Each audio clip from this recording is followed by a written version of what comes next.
I was wondering why everyone's coming in and leaving. It might be because they can't hear me. I do not think my microphone is on. Hold on.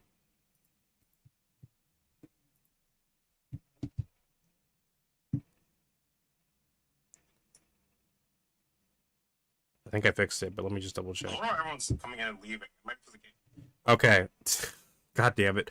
Okay, so what I was saying is that the Palatinate has a lot of gold and yellow, and the Monarchy has a lot of purple, right? The reason for this is because yellow and purple are actually complementary, which actually means they sit on opposite sides of the color wheel. If you make a color wheel, not like the Magic the Gathering color pie, if you make a color wheel like this, yellow and purple are on opposites. And you can see this in examples like in media in general is actually used a lot. Like, for example, Waluigi and Wario are very good examples of this, where they both have purple and yellow in their design. But the reason they're yellow and purple is because yellow and purple are actually opposites and complementary. And this is meant to mirror Mario and Luigi, who are red and green. And if you look on this color wheel here, red and green are also complementary. Also complementary colors that are opposite of each other. So, you would think opposite colors, like if you were like someone who doesn't do a lot of art. Yeah, sorry, I should have checked. I should have checked. But luckily we're not too far, so I can just go back and reread this. So, what was I saying? So someone who's like maybe doesn't know a lot about art might hear like colors that are opposite to each other, but notice like opposite colors are referred to as complementary, so they actually like sometimes go pretty well together. So it's like red and green aren't thought of as opposites, and usually they go really pretty well together, and that's part of the reason why. But sometimes colors like, for example, purple and yellow, as it's being used on this card here, the gold and purple is being used to emphasize like a sort of clashing between two different factions. So in the same way, white and black themselves as colors usually thought of as opposites, yellow and purple can also be thought of as opposites. So both the colors have like white, gold, and yellow. That is usually with the white alignment is usually going to be opposite to the black and purple of the black alignment. And you can kind of see a little bit of like how they. So it's interesting here is that blue and red are not actually like necessarily direct opposites. They're usually thought of as opposites, and that's kind of where like why Magic blue and red is where they are, is because even though they're not literally opposites per se, they are thought of as opposites as being like hot and cold, etc., etc. So I was just talking about here, Focus Fire. So one of the ways that magic cards you see this a lot is when they want you to play as many creatures as possible. Like here, it does more damage the more creatures they are. When it wants you to play as many creatures or spaceships or whatever, they just put a bunch of those on the art. So it's like, hey, you want to be like the art. You want to have a bunch of creatures here. You don't want to have one creature. You want to have a bunch of creatures here. I was saying that the both the Palestine and Monos use a lot of orb ship symbols, like shapes. Like I think this is like maybe represent like maybe a really simplified stylistic sun in a sense. Like you could describe the sun as like a yellow gold orb in the sky if you wanted to, and this maybe like in the case of the Monoist maybe represents like the black hole, because the black hole is obviously gonna take more of a round circular shape. Um, and here it's very interesting. There is kind of like a weird, like a little bit of frame here, because notice how once you're outside the wings and like near the very edges, it's like more blue than it is purple. Like it's almost like this is like a metaphorical representation of the domain of this massive monolith ship. Like once you're in here, you're kind of like in its world, in its influence, because it's all purple and like magenta ish in here. Um, oh, I'm assuming that some of those are like might be commander sets and stuff. Let me give. I should probably hold on. We're just gonna open a bunch of those. Come over here. Oh yeah, okay. I might have missed some stuff because they might be they might have been in the commander sets. We're just gonna move this over here with with.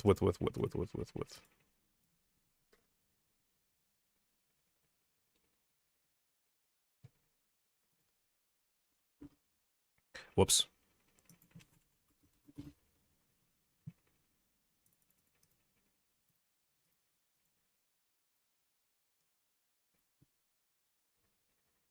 SPG. I think we have EOS, TOE tokens. We'll probably eventually go back over these. I think I'm probably gonna do that video where I go over like each of the card art, like a little. Not they're probably not gonna get a whole lot of detail, but I might go them more individually, just to give them a chance. Like the back of this thing is hilarious. Incubator. Is there? Oh, I guess there's a Phyrexian in that commander deck.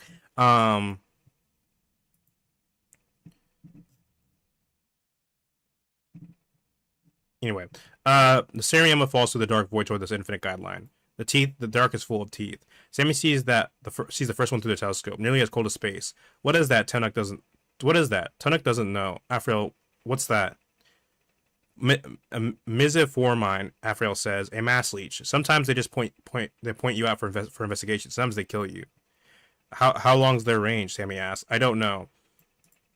Sammy points to Cerium's situation display, where the vectors and wakes of nearby ships look like angry unicorns kissing tip to tip. Then we'll watch and see what happens to them and steer accordingly. A shell of civilian shipping is fleeing Infinite Guideline. The fast fusion-powered ships are long gone, and most of the solar traffic has climbed to the Eternity Column out of Sothera. But some stubborn plasmodines and sail ships are headed out, riding Sothera's bitter black wind. So it seems like these are using some sort of like solar sail or something. I'm not sure how effective that is with a super void. It does have a photon ring, so maybe there could also be something else. Like we see Sammy using like the lasering targeting system on Cav. So could be something like that. Even a Dowdy drum ship banging along on a chain of nuclear bombs heads for Earthros. This is a very like evocative image of like they refer to as Dowdy, which let me double check the definition of that. Unfashionable. So like this gives the impression that this is like a very like almost like more rough pushing together ship. Like not the newest ship. It's like the equivalent of like your old car, your old shitty car that you keep around, and like banging along on a chain of nuclear bombs because we have heard of like nuclear engines and weight and flight within the story several times, but the way it sounded here, it sounds like a much more like the way it's processed is like less refined, much more rough. Like it's literally like exploding a nuclear bomb, launching itself forward, and then once it like slows down like by a certain number, it explodes again and launches itself forward again, as opposed to like maybe like a smoother flight. If they make it out, Sammy says, we're probably not okay. If not, I hope the Metal Man has a spell against mass leeches. Well, if it's made of metal, maybe. This space is under Pinnacle guidance. You're in violation. Withdraw at once, or your access to the Eternity Column is forfeit. Any action that endangers traffic is in guided space will lead to Pinnacle sanctions against your polity, and up to and including interdictions on interstellar travel.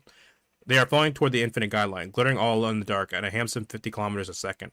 Stopping is going to be a problem. The moment they fire the newly repaired fusion engine, everyone will see them, and if they wait too long, they'll radiate Infinite Guideline when they break. Which Sammy could never do. They're a liar and a thief, not a bad pilot.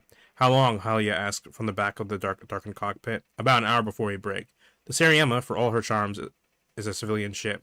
She's got inertial mass desist to make her a little lighter, but she doesn't have combat Chris fields for the crew. They're going to feel every last crushing second of this burn.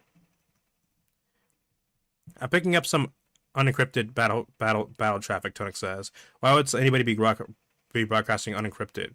They're saving bandwidth and time, Halia says. They need as much of the spectrum as possible for weapons and sensors. It doesn't really matter if the enemy hears. Battle traffic means they already know where you are and what you're doing. Put it on, Sammy orders.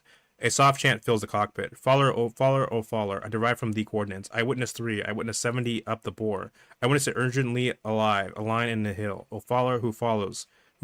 Rattle, blister, augury 12. 6, hailstone. 7, 3. Eyewitness 9. Eyewitness nothing. Eyewitness... No idea. Afriel says from the opposite corner Halia is taken. Maybe it's a message to sleeper agents. Do Monos have sleeper? I mean, I guess it wouldn't be surprising. The Mono ship, the monsters they've seen when they see them at all are, well, they do have spies. We have seen cards where there are clearly spies. Or on 2, the smaller vessel coming in from Susur Secundi and other scattered vectors in a central group near Infinite Guideline, commanded by a Gravliner. Smaller Monoist ships are not so different from the Seriema or a Free Company frigate, but the Monoist Gravliners are different, voracious space eaters that leave trails of ruined chronology where events decay into eternal simultaneity. Jesus. The Gravliner is dark and massive. So far, the Free Company's attacks have been focused on killing it. So it's a heavy hitter. It doesn't sound like Dawn Star level, but it's a pretty heavy hitter. We're just gonna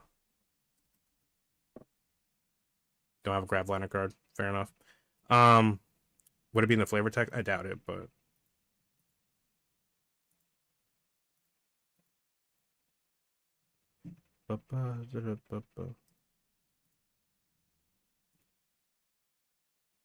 not in the flavor text.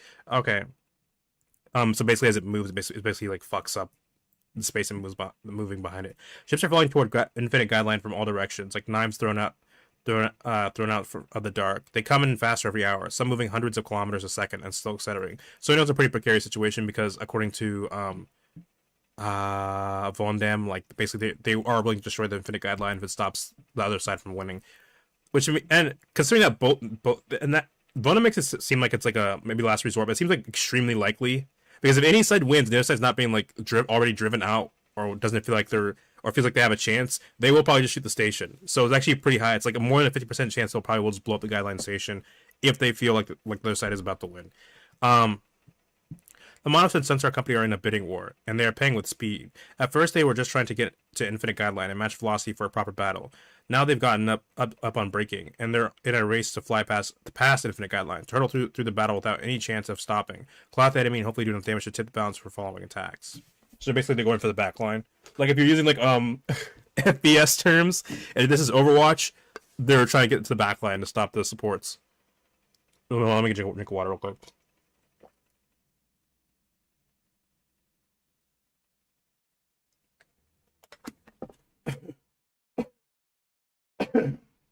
Okay.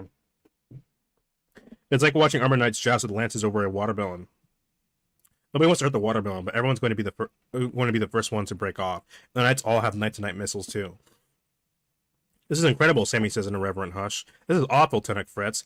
If they were fighting in formation, we'd know how to get between them. But this is just chaos. If we get caught in someone's wake, we're all going to die as sacks of mucus.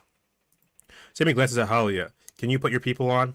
It takes some verbal fencing before Halia is willing to align her Sunstar Company frequency hopper with Siriama's receiver. Then they get a chance, crushed into a near monotone by compression. Masterclass to white hot. Chain link, new track. Your second hour, your 15th degree. Track is a thermal bloom. Zip ladder reactor. Probable stealth shark. Do you want Lumen for Virovolt? The radar ship, Salmon guesses. They're warning other ships about a new contact. White Hot's Masterclass. We have your track. Call it Kula 4. Illuminate Kula 4. An eerie chirp from Siriama's ESM block. The side lobes of a fission-powered targeting radar. Like a lighthouse narrowing its eye. Then a violent eruption of static. Someone spitting in the lighthouse's face. Masterclass. We lost your track. White Hot. Kula 4 strobing. Trying burn through. Masterclass. Striga. Count 6 phototacks in your eye. Alia flinches. Have track. Reflex away. Frame up. Release for intercept. Saber. Kula 4. Cutting. Eepy. Striga down.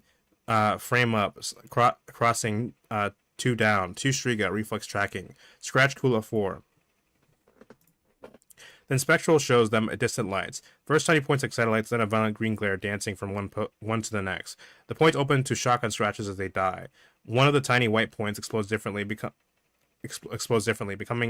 a fiery stab. It strikes something reflective and glares. Little fireflies scatter in all directions. Fighters, debris, it's possible to tell. Someone was hit and died or lived. A few degrees of dark sky away, a cherry red ember bruises the dark. The radiators of a warship shedding the heat of its own laser fire. Okay, so it's like a ventilation system. That's interesting. Ever been in a space battle, Tunuk asks the hushed cockpilot. No one answers clearly. They're spooky, Tunuk says. A lot of quiet narration about things traveling very fast. You sit in a cool chair. Maybe you're under hard thrust and you feel heavy. You can't breathe. The machines make little noises. There's a lot of radio howling. Someone fires missiles at you. You watch icons move closer and closer on a screen.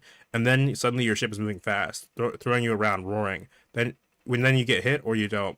And you die or you don't. It's like taking a long flight on an airliner, but you don't know if you ever get to land. I don't know if I can take an hour of this, Alia says, but she has to. They all have to.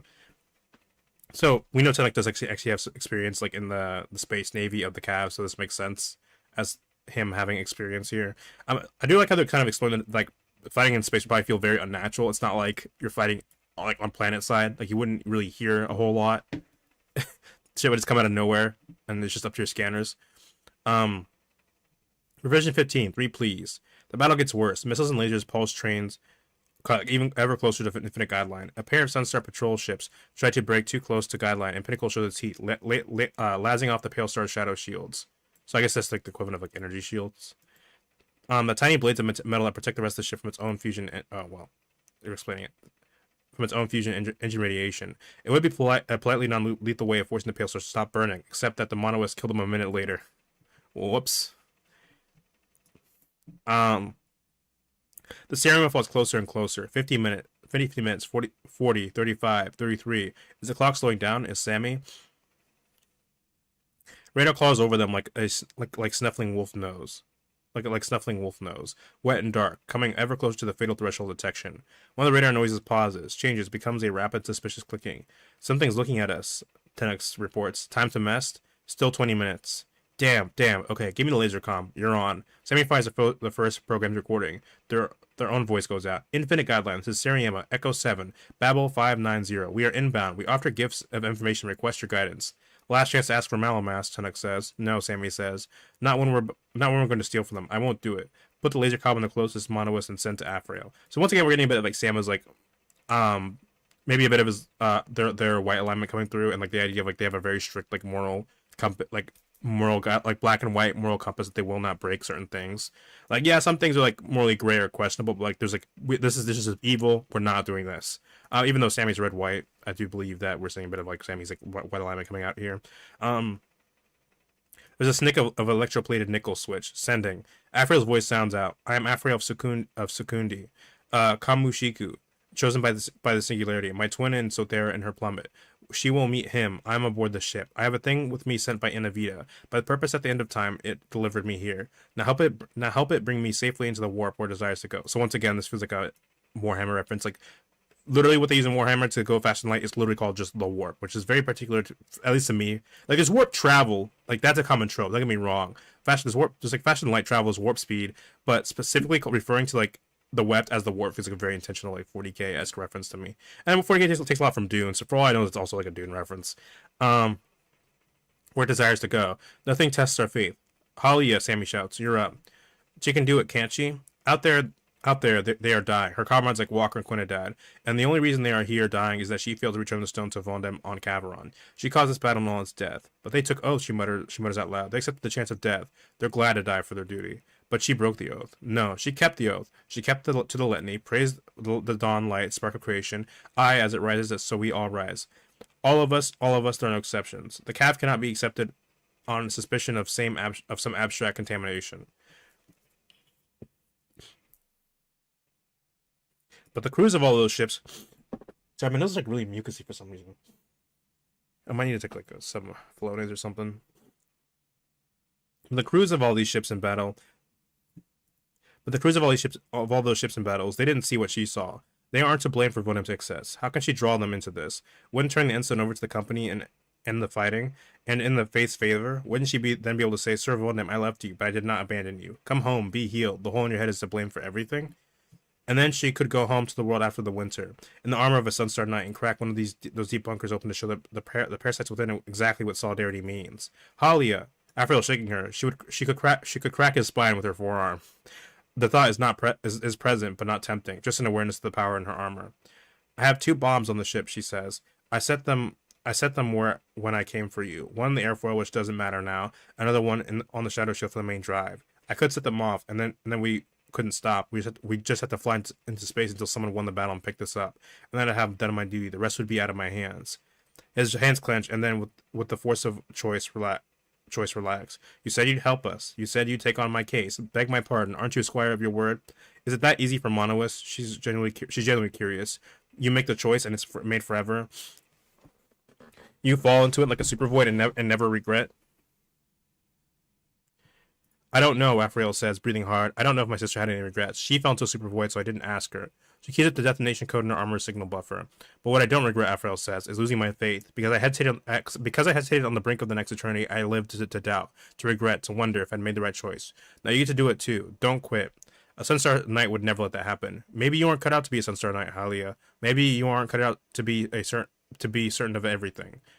So maybe a bit of like pointing out. So one of the things we see like white is like white philosophy tends to have like can have an overly black and white view of the world. So maybe we see this like idea of a kind of exploring like also like a bit of like black and blue is like free will thing, because we know Afriel is like blue black but also like mono black. So white's like allies with green, but blue and black are not. So here we have this idea that like maybe Halia has convinced herself as someone who's a white aligned that not only is like the world like a strict like black and white like trolling problem thing, but also that basically it's her destiny. It's like her place to become, because she starts off as white green too. It's basically her destiny. It's her place to become a knight. It's like what she should be. But here we have someone who's black and blue saying like maybe you can decide what you want to be, and maybe you're not guaranteed to become anything. Maybe you're just not cut out. Maybe you're just not cut out. Like maybe even though there's like a white aligned part of you telling you that you have like all the answers of what is good and what is evil, maybe you don't know what's good and evil all the time. Like black is kind of like leading to that idea. Like morality is not always objective. It's sometimes like morality is actually very subjective, etc., etc. From black's perspective. Holly the Intercom bellows, "We need you."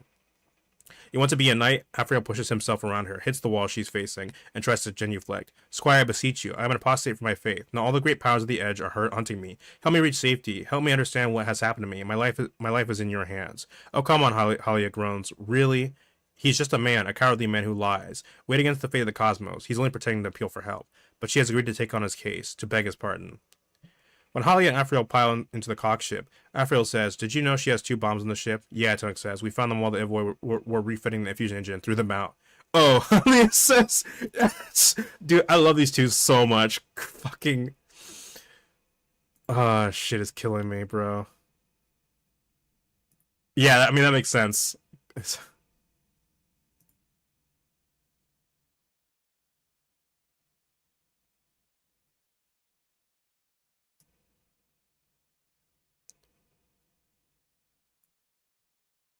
Oh my god, I'm sending this. This shit is funny.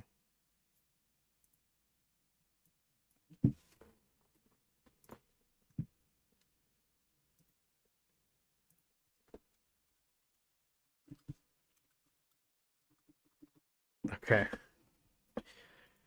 Sammy waves. "Not to rush you, but this plan only works if both sides think they're about to get the end stone. Yes, put me on. Live. Yes, live." Sammy nods, respecting the showmanship, and works at the laser room. Works the laser comm. "Go." "This is Halia of Servon of the Candela. I'm aboard the ship. There is an anathemic artifact here, contained in stasis. I have been exposed only for a short time. I have witnessed intolerable breaches of the Sunstar Company's codes and crimes against innocents committed in the name of the faith. For this reason, I have detached myself from Servonum's command and placed myself on errantry. I cannot give up the anathemic artifact until I have spoken directly and privately to a coronal. Disengage from the enemy. Fire only to defend yourself or my ship, and I'll deliver the artifact to you aboard Infinite Guideline."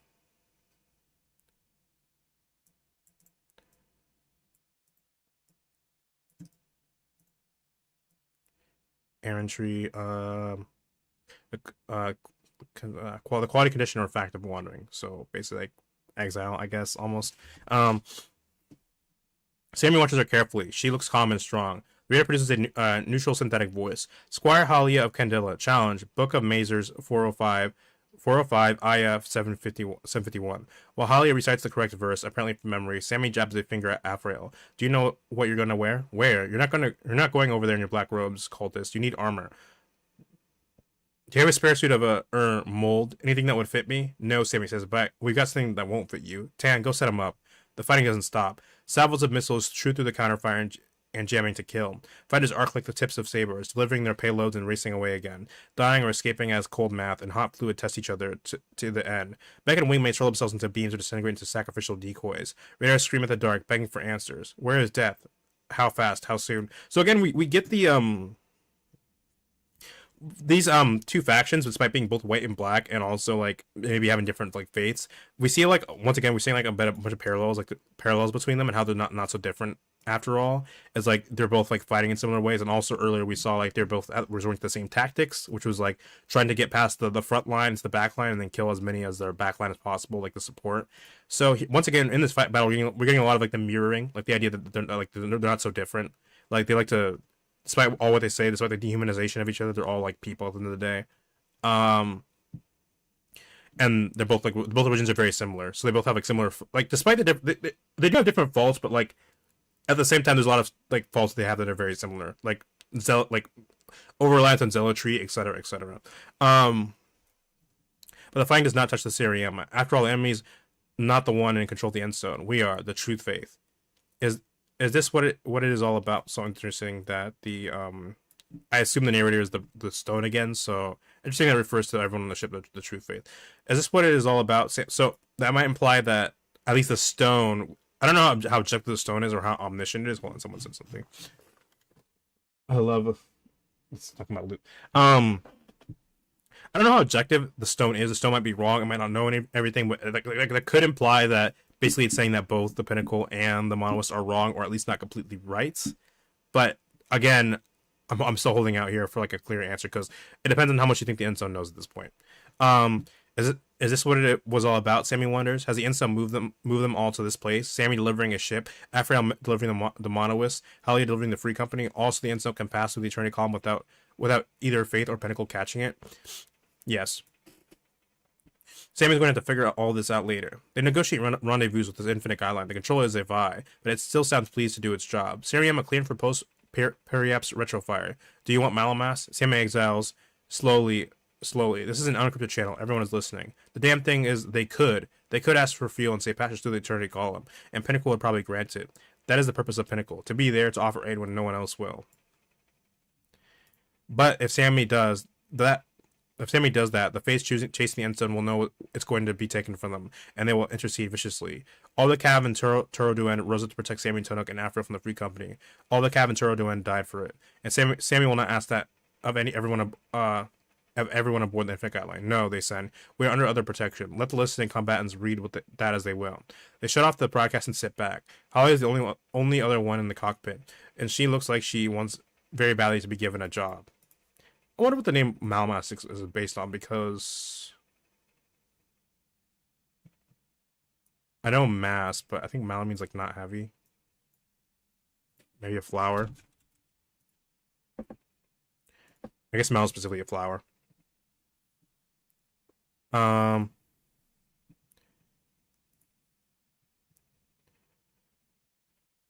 They shut the broadcast and sit back. Holly is the only other one in the cockpit, and she looks like she wants very badly to be given a job.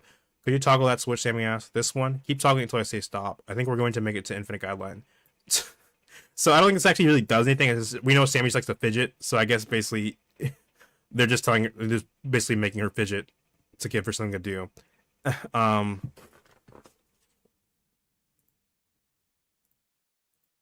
Someone else in the Discord says, I love the banter and character interaction so much. Obsessed with how Halia still needs to be at night.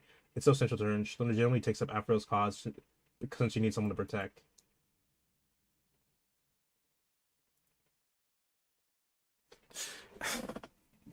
Anyway.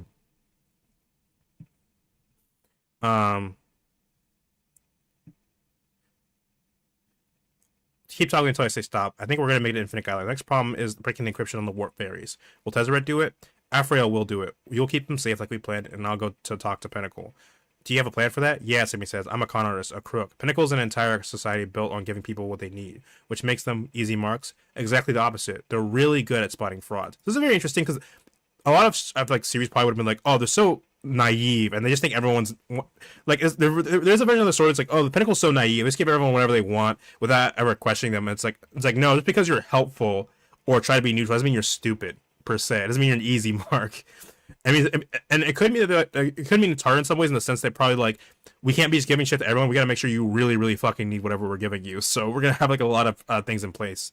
So I'm going to tell them the truth, all of it, and that should give you the time you need to get the ferry under control and made it with Sariama.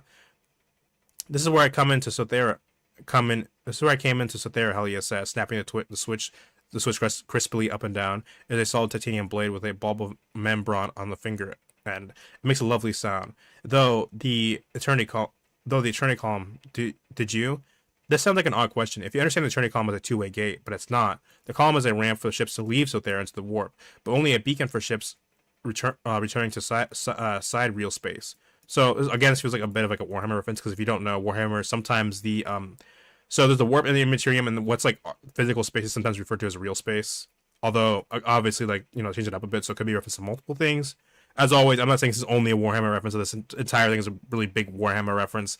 I'm just saying like I'm just using that as my point of reference for some of these things. From the higher lamina. So like layer, you don't need an eternity column to disengage your eternity drive. It just helps you know where to do it.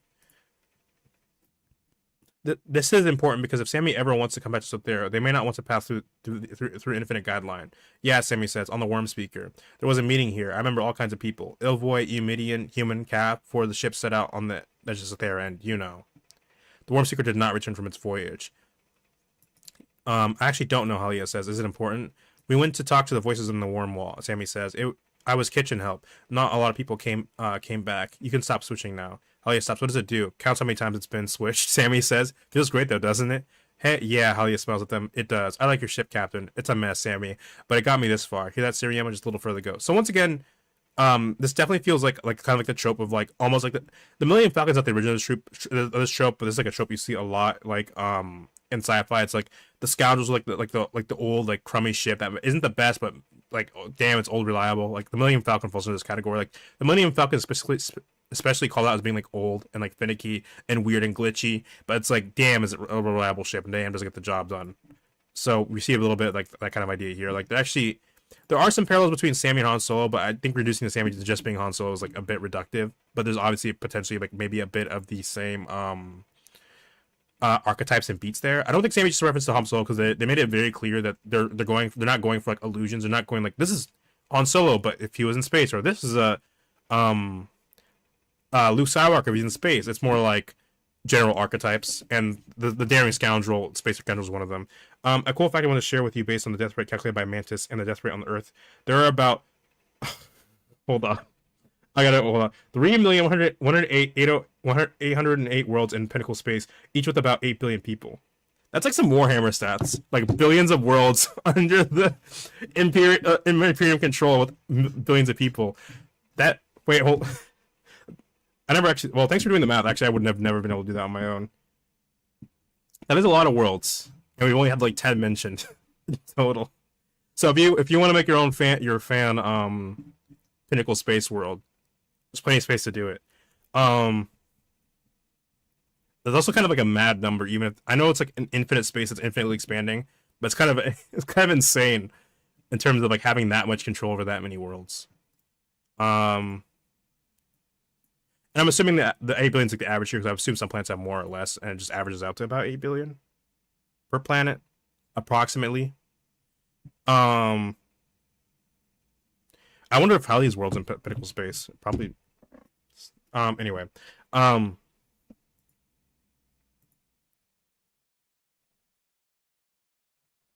could probably pull up. Hold on. Let me pull up YouTube just so people can see that. I should probably hold on. Because I just want this to be in the VOD officially.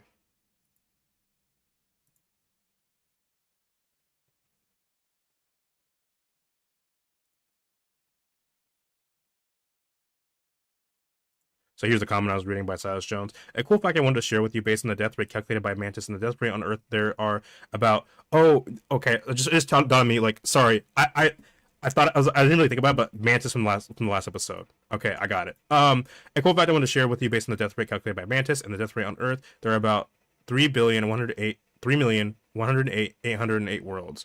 3,108,808 worlds in Pinnacle space, each with about 8 billion people. And what Silas is referring to is last episode. Going back to last episode. Whoops. No, that's this episode.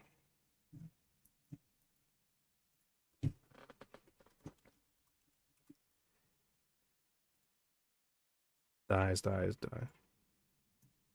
Okay, here's now. Mantis must report to all the other directors of Pinnacle Strategic Corps that worship of the sun has been led to atrocity. 6,000 dead is nothing. 6,000 must die every second, every millisecond. She can do the numbers in her head, and she does. Yes, the death rate in Pinnacle space is probably within a few orders of a magnitude of 6,000 associates every millisecond. So that is a lot of people every millisecond. So that is a lot of people, and you have to assume that they're probably either evening out or at least more likely going positive in terms of population size. So there probably is indeed I wouldn't be surprised if there was at least 3 million planets in Pinnacle space. So here we have Insatiable Skinner Maw in terms of art. Once again, there's a very interesting effect here. We see again like where the edges are like more detailed, but as you get closer to Skinner Maw, it's like less detailed, more like a glowy light behind it to emphasize the creature. It does have like this weird green kind of brown like carapace texture, but it's also very purple and black, like common black alignment colors in Magic. And then here, like the way this like almost goes like a frame, like it kind of like creates like almost like a circle around this creature, and then like the glow behind it. Insatiable Skitter Maw, 2 generic, 1 black. Creature insect horror. Menace. This creature can't be blocked by 2 or more creatures, except by 2 or more creatures. Void. At the beginning of your end step, if a non-permanent let the battlefield this turn turn, or a spell is warped this turn, put a +1/+1 counter on this creature. Red's go out and the chittering, it won't stop. So clearly, this person in the Decrypt lot is very terrified, and they kind of emphasize the fact that it's a scary creature by the fact that it is a horror creature type. So there's probably has some relation to like a nightmare just being horrifying, and it also has menace. So this is like literally scary, like it's hard, like it becomes harder to block because if you do it alone, you're too scared. And then Void, which is pretty interesting. I guess you can see this as maybe like becomes more terrifying and more powerful as people go missing. So like whether they exile or they die or something's warped, it's like stuff is coming in, leaving the battlefield, and you're like, what's happening? All I hear is skittering, the skitter maw. Not very big though. It's a 2/2. Despite it's like, I guess like we don't actually have a. I don't know, like these might be buildings, kind of hard to tell. So I guess like how big this actually is, the scale's maybe a bit debatable, but I assume it's pretty big. It reads as big as to me because you see like the rubble here for like scale.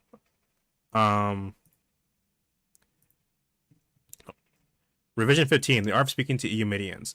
They made it to Infinite Guideline. I should probably close this before it starts making audio doubles.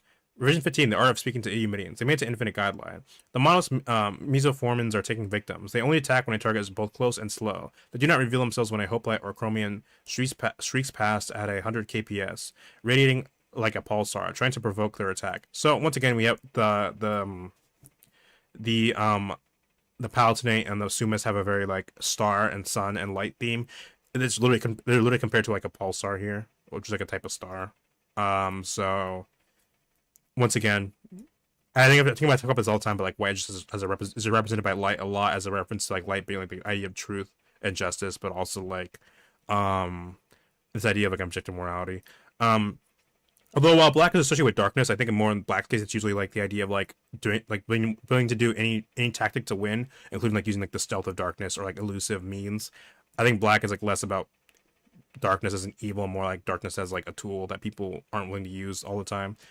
But when a Pale Star slides up to settle along Guideline and claim some space, suddenly it is shrapnel and an angry fist. So basically, they're led because Halia told them where they're going. Some of them, I guess, some of the Monos and some of the Palatinate are basically trying to slip onto the Infinite Guideline to get the stone. The Sumas cannot force a strong point and take total control, but the Monos cannot hold the space firmly enough to guarantee their own primacy. Under cover of a ceasefire, to retrieve survivors, make repairs, and limp away. Both sides crowd in toward Infinite Guideline, waiting to receive the Endstone from the Cerium and destroy its pursuers. Yes, they're all trying to get on. This is just madness. Steve Dormakin's fit data and power umbilicals to the Cerium as waiting adapters. The ship greets Infinite Guideline and politely refuses to be taken over. Fuel trunks and water pipes kiss their thirsty counterparts, but refuse to open. The Cerium is under tacit arrest. Yeah, so basically like they're hooking it down. Combat armor, the Pinnacle Dockmaster Vi transmits as Sammy and Tona cross the bridge into the station side dock. You are not dressed for a polite meeting. There's a war. Yeah, like bro, we just flew. There are people blowing up out there. Brother, chill. There's a war out. There's a war on out there. Sammy sends back. Both sides want what we've got. I'm not going anywhere without protection. You are aboard Infinite Guideline. Pinnacle guarantees your safety. Well, we'll see about that. If they both decide to destroy the Pinnacle, I guarantee no one's safety. I haven't claimed Malamass. I could be here in bad faith. Why, Sammy? Why are you saying this? I will inform Checkmate Mantis accordingly. So Checkmate Mantis is the person we saw Mantis. Although I believe. Oh yeah, okay, sorry. So the robot was Checkmate, and then Mantis became Checkmate because they swapped positions. But Mantis is the person we saw, who was calculating the amount of death that was happening within Pinnacle space. A ceiling of teal aurora light waits for them. Rows of atmosphere tanks mixed for every species in so there. March away beneath the vaulted ceiling. Interesting. So once again, very just interesting details about like how the world works, like things that make sense, like atmosphere tanks, like because not everyone breathes the exact same ratio of air, or maybe even breathes oxygen per se. I think all the species we can assume, all the species we've seen so far within Sothera breathe oxygen, or at least can. But I'm sure like there's so many species we haven't seen. Like there's a very heavy implication that there's more species than just like we've seen other species that aren't like the main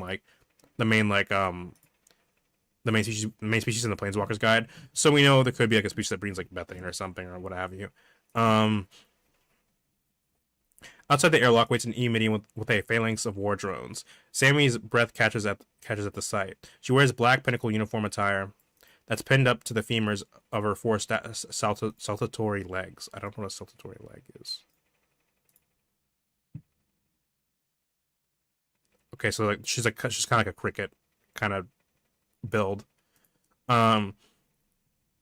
Her southern tibia and tarsals are a deep jeweled violet. Raptorial forelegs wait patient. Okay, well, mantis probably more. I don't know if mantis have saltatory legs. I'm not an expert on this. They probably do. Raptorial forelegs wait politely folded against her thorax. Her eyes are small, wide set, and iridescent. She is, by plurality of population, the image of classical building, beauty, and pinnacle space. Although Sammy's not part of Eumedian plurality, they are still served by the sight of her. Most of the stories humans tell about themselves, diverse, self-reliant, pragmatic, loyal to their homes, turned out to be false, or at least incomplete, but many of them are true of Eumedians. This makes humans and Eumedians natural enemies or admirers. Uh, you must be Checkmate Mantis, Sammy says, sketching out a curtsy. What a relief to set eyes on you. Operation of fusion spacecraft without a valid flight plan. Checkmate Mantis stridulates. Her voice is like a violin, played by her arms on the string of her body. Oh, so she's like not just completely talking with her vocal cords, but like making sounds. With her like mantis. It's a very evocative visual. I hope we get like a card with like Checkmate Mantis or something.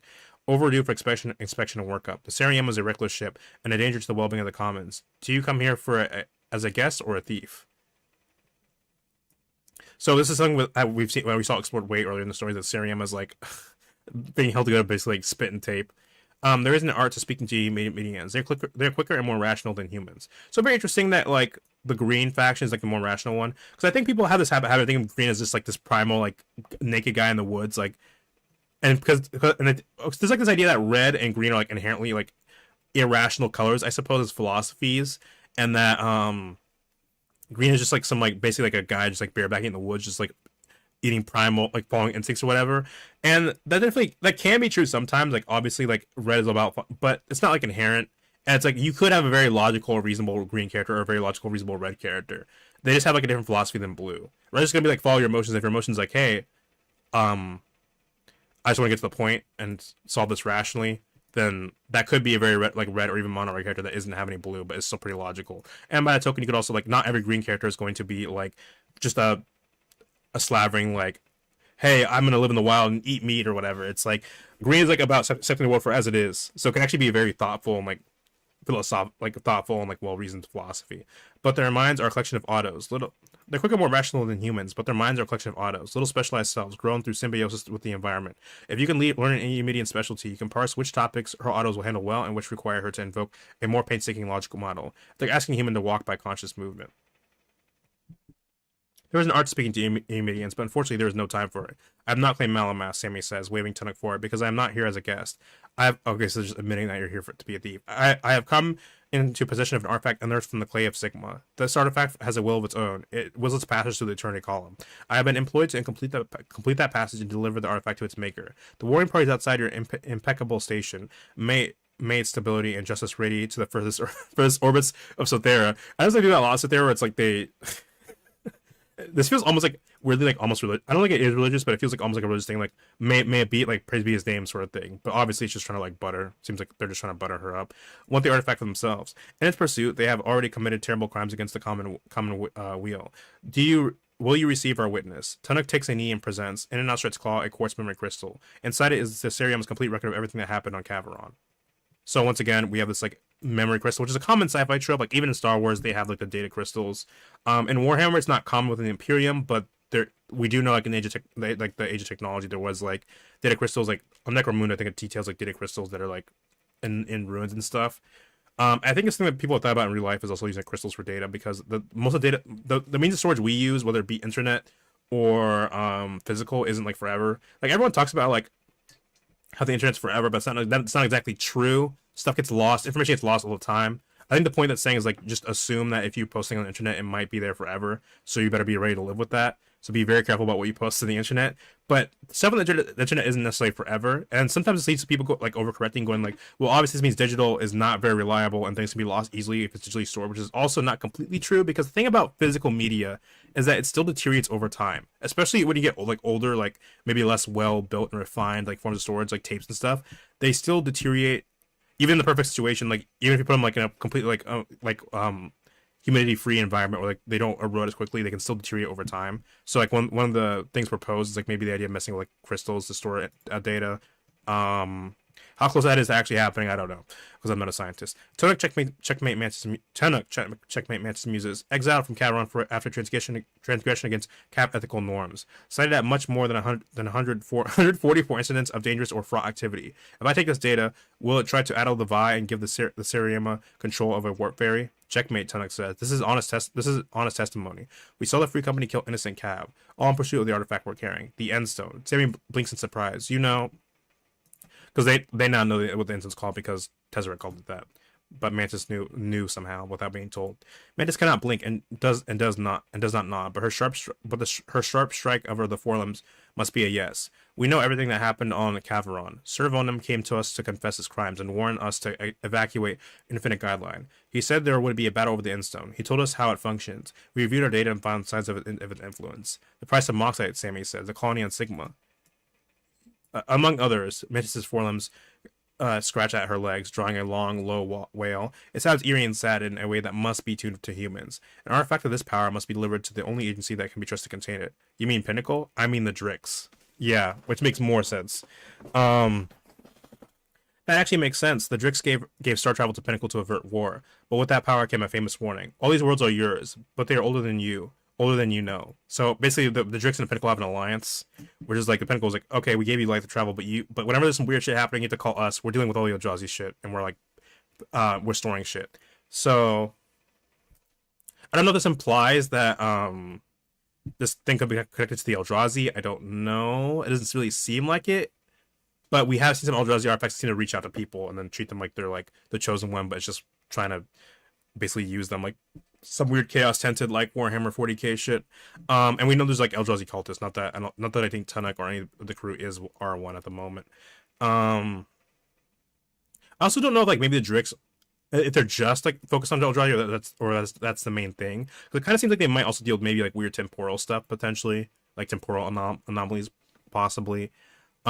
So where are they? Sammy asked. Here on Infinite Guideline, and Drix seemed in 2 days ago. I think that's the one from the side story we read a while ago. It plays the Qualub of Sentinelle au Batadur.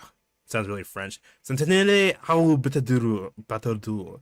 Its emblem is bones buried in layers of fat in a golden urn. It will hear the name Tumulus or Barrow.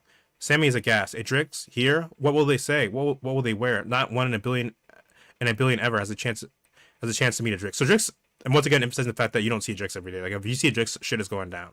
Like a Drix was really just walking around, like making conversation. I can't meet a Drix. I'm not. Oh, walls. You are all right, Mantis Glissendos, with a note of perhaps frustration. I hope we see more Mantis. I love like the way they describe Mantis like talking. You cannot meet a Drix. Barrow has expressed no interest in the Endstone. Instead, it has spent the past 2 days preparing an arsenal of what I believe to be weapons.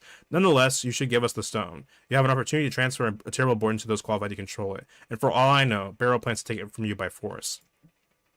I know. I can't trust any of my own desires. I need to hand it over to an organization so large and opaque that it's beyond the Endstone's power to alter. Like Pinnacle, like you. Just so. So that kind of makes sense. Like if the stone works by like changing probability, I guess the idea is that like if there's so many like fat like basically moving parts, it cannot control all of that at once. So Sammy eyes the war mechans carefully. Sammy doesn't think their whole life has been rewritten to prepare them for this moment, to turn them into a weapon for the Endstone. If that had happened, they would be a lot more prepared. Which is kind of true. Checkmate Mantis, yes.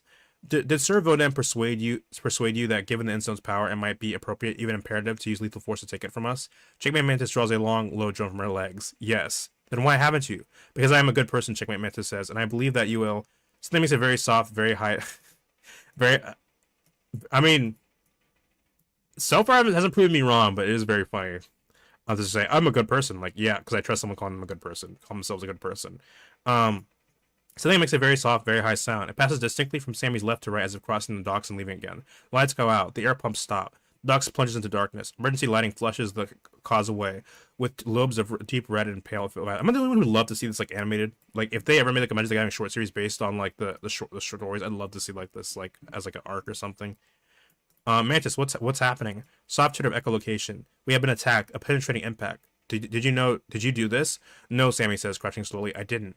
I'm going to turn on my suit sonar now. If you must. The sonar goes on. Checkmate Mantis makes a shrill discomfort. Okay, so I guess that's why they ask for permission because checkmates might be able to hear it. In hopes of each sound, reach out into the dark side dark, and detect an air current. The dock has been holed in several places, just like pinpricks, so tiny they haven't triggered the pressure alarms yet. So precise they've sniped the power and data Celia. So Celia's like hairs, right? So it's like wires and stuff, probably. Like really like tiny wires. A short microscopic hair like vibing search, I can find a large number of surface in certain cells, causing currents and trying providing propulsion. That's Celia. That's not Celia.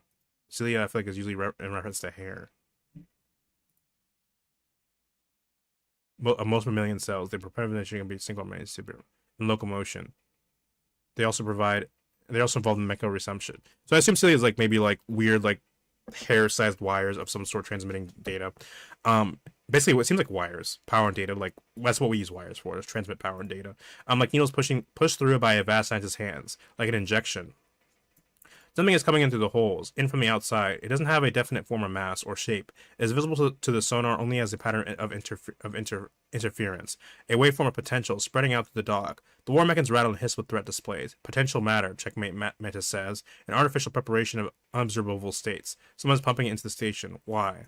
Potential. This is getting like really like so. This might be like one of the more high-minded like stories I've read. Like this is like potential matter. This is like some like. I'm not saying it's exactly like 1-to-1, but it reminds me of like almost like Schrodinger's cat, where it's like. Until you observe it, I suppose. Potential matter.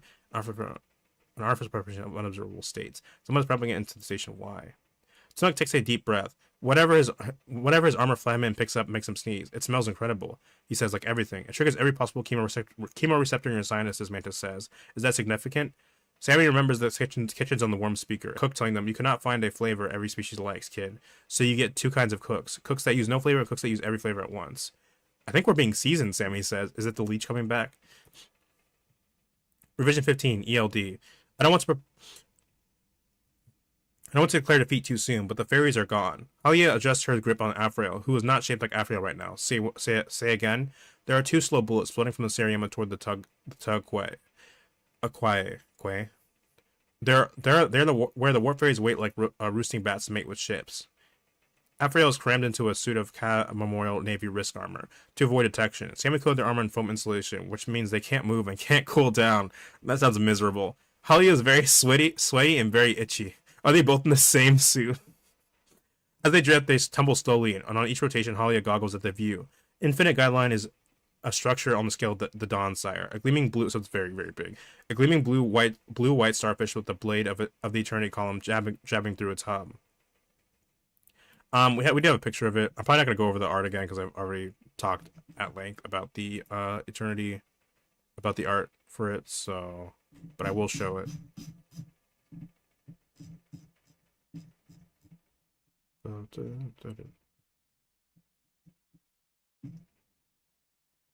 Was it a gold card or a colorless card? So here it is. Here's what they're referring to. It has like a blade jab decision, so I guess someone might imply this is the dock, but I'm not sure.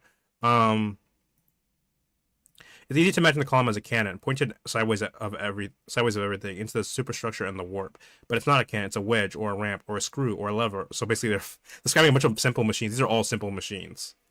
Or a pulley, the most complicated simple machine, a device from getting from side real space into the eternities. If there weren't a war on, this would be a bustling hub alive with commerce and exchange, impossible collisions. Thus the fairies. So that explains why part of the reason they have the fairies is to basically cut down it might be something else.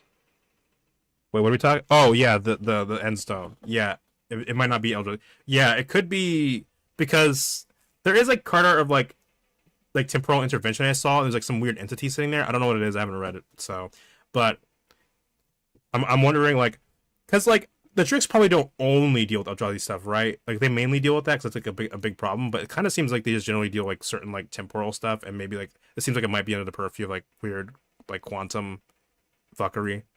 If there weren't a war on, this would be a bustling hub alive with commerce. Or are you talking about the matter? I'm assuming you're talking about the end stone. Alive with commerce and exchange and possible collision. That's the fairies, but they're gone.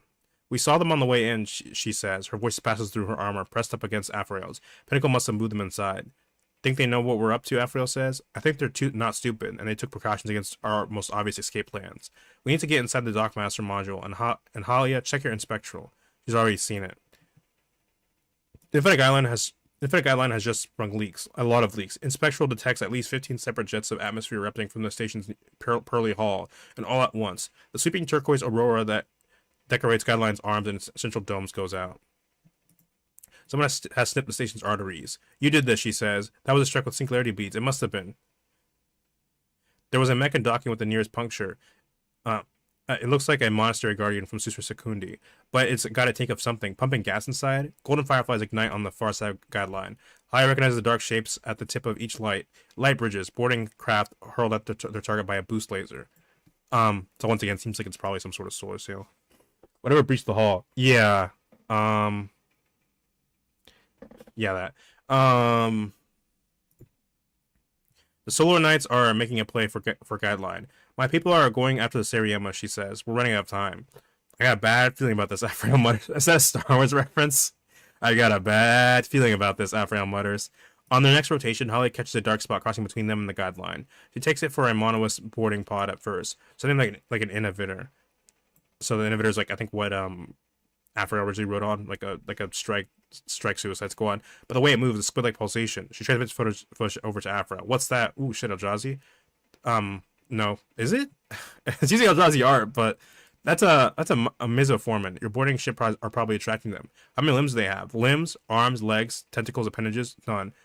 Are you seeing antenna? She catches the dark shape again. It twists across her vision in a direction that is hard to name, slipping through space. There's a lot of limbs, and it's headed straight for Infinite Guideline. Headed straight for the dock where the Seriema is moored. I think we should break radio silence, she says. Ooh, Eldrazi finally showed up. I'm very curious about what's going on with the Eldrazi in this plane. I'm kind of curious, like, how's this plane still standing if the Eldrazi Titans were here at any point? But there's a lot of possible explanations, especially since we know that this is like the edge of the multiverse. Where is? I think that might be one of the commander cards. I want to say. I might be wrong.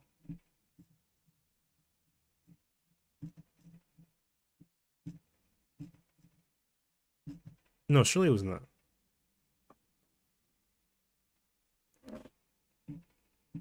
There's you. Okay.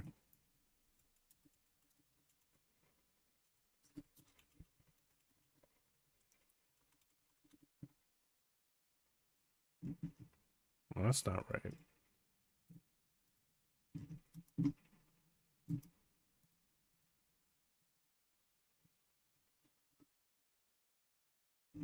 Not you. I 100% know we saw this Eldrazi in some card. I saw it in the set. I think I saw it in the draft.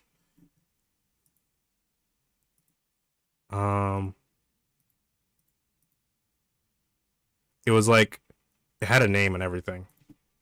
No, not you.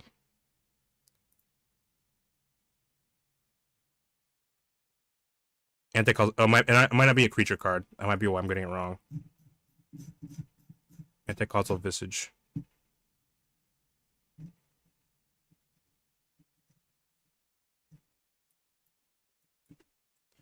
Maybe it is. No, it's the alternate art. Alternate art. Okay.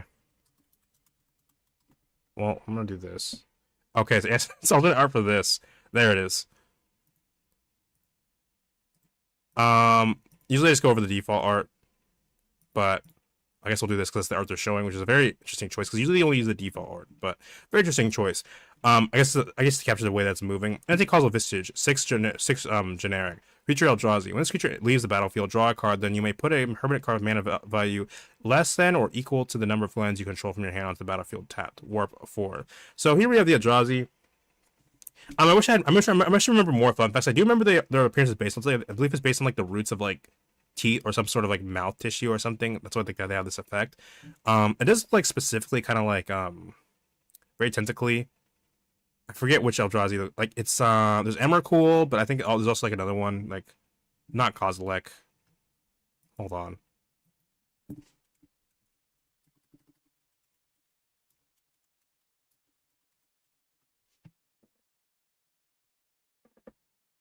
I mean, it looks very Emrakul-y in some ways, but it could also like resemble Ulamog a little bit.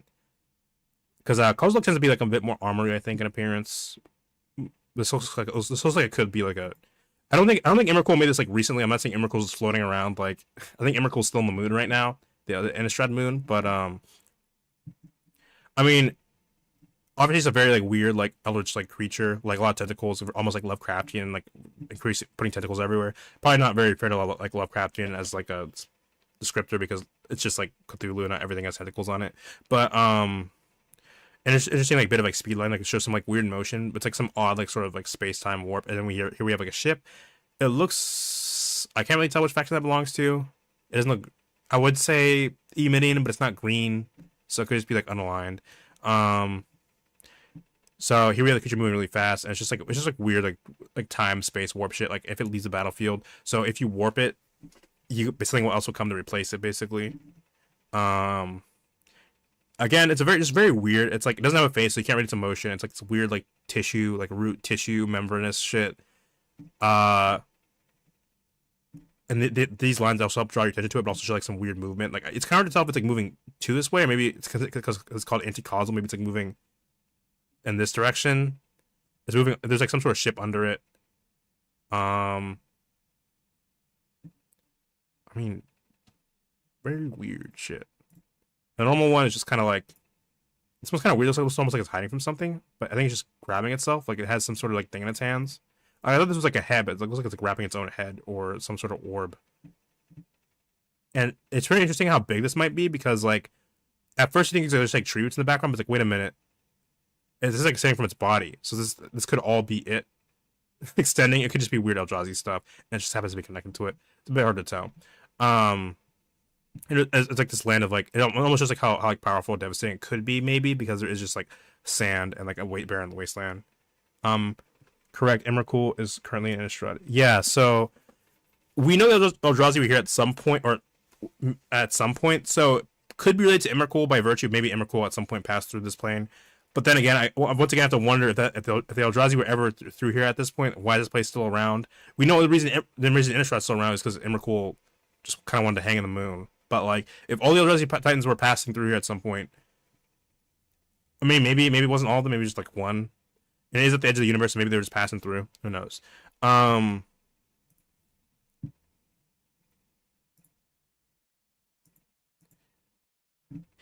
it's a something coming in. Tunnuk whispers. Sammy fires sound into the dark, trying to reach out, trying to touch something. Crazed angles return. Sonar pulses self interfering. So I wonder if it's attracting the Eldrazi, which is weird. I'm not sure if the Eldrazi really care about flavor in that sense, but um, creating an image of overlapping benches, pyramids of columns, cables looped on themselves. Crazy angles return. So here's the Eldrazi. Like the Eldrazi are like they're pretty famous for distorting space and time. Like shit gets weird. I think in one story someone dies by like aging backwards from an Eldrazi. So like weird shit happens. Like space and time just don't make as much sense. Creating an image of overlapping benches, pyramids of columns, cables looped back on themselves. Nonsense. Something comes into the hole in the hall. The narrow rushing sound like a centipede hurrying through a pipe, a sense of expansion, of growth. One of the mechans ignites a flood lamp. The light catches a thing. It is beautiful. It is a loop. It has no inside or outside. Its mantle is rich with topology. Fourfold spear. Eversions. Trippy symmetry emersions like knots of ears, crust spheres. So, yeah, like usual Eldrazi are very trippy. I wouldn't be surprised if even if it was like moving like some sort of weird like fourth dimensional like optical illusion shit. It flushes pale violet. Ultraviolet. It speckles the sight. The atmosphere around it twists warp side, rushing up and out. A cyclone in the wrong dimensions. So, is this one of the is this the Sumas or the Monoliths, or is it a different faction? Because I feel kind of weird that the Monoliths and Sumas would invoke or try to attract this thing in any manner. And also, we know there are Eldrazi cultists. So there could be other religions at play. Oh, they're pumping in raw mana. Oh, yeah, because they eat mana. That makes way more sense. Beneath its mantle grows a nest of arms. Above the mantle, white shards stand like a hinge, like crushed porcelain mass, supported by nothing. It twists itself around, plunges down and to the blue, a direction Sammy recognizes only from the motion of ship entering warp. Yeah, so also the blue does remind me like a lot. It's like a common like like there's a lot of different colors for like faster light travel, but like particularly like in Star Wars and Star Trek, like when you go faster than when you enter like FTL, like there's like a lot of blue streaks and stuff. Um, as it moves, it leaves the world bubbled, lattices into foamy cells, like old film burning into burning a camera, like blisters on skin. From from up and to the red, it passes through the dock concourse, auguring toward Mantis, Tunuk, and Sammy. The Mechans have it, Mantis Glissandos, attempting communication. The Mechans strobe light, and sound at the thing. It does not stop coming. Tan, Sammy shouts, yeah. So once again, I'm getting the sense that like the Eldrazi might not be like a well-known thing. Kind of like how like in Warhammer you might have like a vague idea of like the warp, but like generally the average person does not know about the Chaos Gods or like demons or whatever. Like the Inquisition tries to keep it under wraps. So this might be like a similar thing where it's just like people probably don't know a ton about the Eldrazi. Maybe the Drix are trying to keep it under wraps.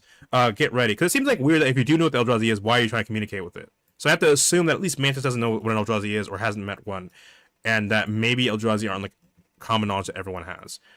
Get ready. They don't have weapons. They come to parlay, but Tan deploys his armor's work claws, and Sammy draws their favorite non-weapon, a rapier antenna, and an Autobala smart tether that hums to life, looking for debris to grapple on or limbs to tangle. So I think if we do stand some of Sammy's art, I assume that's what Sammy's holding in their art. Like this. So they're like makeshift weapons basically, in Sammy's case. It's like using a net as a weapon, I suppose. I'm not talking about that arc because I've already talked about it before. Read the rest. Sanctioned self-defense Mantis orders, and the Mechans open fire. Whatever it is, it can't be hurt. It can be hurt bad. The Mechans shred it with a volley of pinnacle effectors. The topology of the thing collapses, and it bleeds. It bleeds, rods, triangles, deflating, rip spears full of fluid. It flinches like a salp, its top pushing up and out so that its white-plated faces flow outward. Then around and down, then up again together within its looping squid arms. Either this refreshes it somehow, or the damage, no matter how spectacular, was superficial. Who can say with Eldrazi, huh? It passes around and through and over and behind the nearest Mechan. Its arms grab out the Mechan, plucking and advancing, each hoop of purple flesh rolling like the blade of a saw, but somehow changing with every other spin. It doesn't destroy the Mechan, it doesn't disassemble it, it doesn't pass on some fleshy corruption that subverts the Mechan's procedural mind. It licks the Mechan clean, like the war machine is dusted in a singular or sweet, and is dusted in sugar or sweet pollen. In its wake, the Mechan is left exploded. But not exploded like boom, not detonated or deflagrated or vaporized. The Mechan's components have been graphed.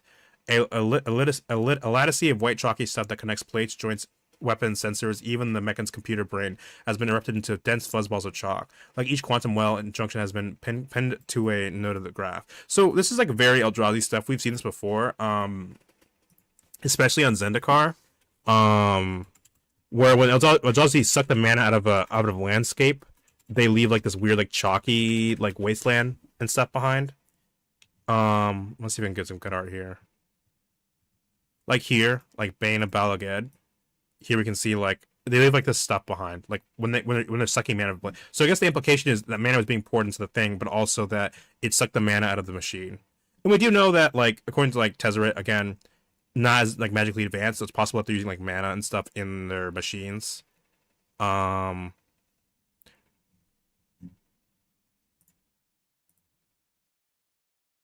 So like here, Dominator Drone, like we see all like this like chalky substance. So that's very Eldrazi. Like when they eat mana, that's what happens. On Twist that alien, for surely this is an alien, not merely a thing that isn't human or EU-Midian or Cav, but a thing that is strange to all life. Tan, Sammy shouts. Yeah, Tan says very relaxed. Run. Revision 15, Entropy in the Night. Captain Helly transmits, Captain Sammy, there's something coming inside. No reply. 30 seconds from impact, Saffriel calls. The tug quiet is built into the Dockmaster station. A white sphere at the tip of Infinite Guideline's arms, clasped between 4 converging plates of hull. Antennas stab out into the night beyond. Any one of those emitters could probably fry their suits, but the power's out. The entire vast station has gone dark, and now from all directions, the Misoformans that are not Misoformans pulse like jellyfish. Oh, this is more than one. A good god, like jellyfish through the vacuum, headed for the holes that the monoliths shot through the Infinite Guidelines that drop with the scent. So maybe the monoliths are using them. What have you done? Halia asked him. I don't know. I've never seen anything like this. They're not Elvoy, are they? If those look like Elvoy, we look like slivers. They crash into the tug, quay, and stick. It takes clumsy minutes to peel the insulating foam off their armor. It's supposed to dissolve at a signal, but the foam's expired, and they have to paw and cut at each other instead. They scramble inside. With power and data cut off, this part of the station has reverted to emergency mode, and is eager to help them. This security is terrible, Afriel complains. It is, Hallie admits. I feel like I'm breaking into a public museum. The Puzzle Club would not be happy here. Who? Some people who died on the Dawnsire. Died or went to paradise? Paradise, I guess. You guess? He doesn't answer. I guess it depends if they manage to activate their black hole thing. Interior, the Dockmaster is half hollow. A hemispherical hangar overlooked by control desk, medical and research facilities, offices, and observation points. But the hangar holds the real prizes. The warp ferry mechans, and hundreds of them, folded up around the darts of their eternity drives and slotted into hexagonal docks. So many, Afriel breathes. It makes sense. So hexagons are something that like weirdly like you do see in a lot of like high tech stuff. Like I guess the idea behind a hexagon is that it's like kind of like an unnatural looking shape in most cases. So it's like clearly usually something made it. So I guess the idea is like that's just relations like technology. Like clearly it's like an artificial creation. Like you don't just usually see hexagons in nature. Like it's a very specific like built shape. So many Afriel breeds. It makes sense, Halia says. Pinnacle originally came to the system to help evacuate the Cav. The Cav didn't have eternity drives, so they needed a lot of ferries to help Cav ships leave the system. She pushes him across the hangar toward the traffic, so kind of awkward that the Palisades murdered a bunch of them then. Especially since they're a protected species. She pushes him across the hangar toward the traffic control deck. The Cav armor doesn't have thrusters. It was never meant for space. He must be overheating even worse than her. If you pass out, she warns him, I don't know if I can get you back. I thought you'd try to leave me here. No, I need you along. Yeah, for what? She pushes the crouch Cav armor into an emergency airlock. There isn't room for two. If we run into those squid things, you need someone clumsy to feed them. I've heard it all before. No, she says, meaning every word. I need somebody to protect, or I don't know what to do. Aww. So we definitely have like the idea that like Halia likes having it. Basically, needs to have a job to do. Like we see this earlier when like she's flipping, like Sammy asked her to flip the switch on and off just to do something. Like she's not someone who like. She's someone who feels like, needs to feel like they have a purpose, like they're doing something. For the emergency airlock, it is not two hatches to the deserted control deck. After all, calls. Vi, hello, I'm on emergency local power. An organized attack against Guideline is underway. Are you the attackers? No, we're here to get it. They really do got to work on their. It seems like a well-defended place, but then you just have stuff like this where it's just like, yeah, I'm sure the attackers would just say we are the attackers. No, we're here to warp ferry and flee through the column. Can you transfer a ferry to our ship? Do you have clearance for transit? No. Then I can't help you. There are emergency shelters across the station to which I can direct you now. Pinnacle will not make any material losses whole.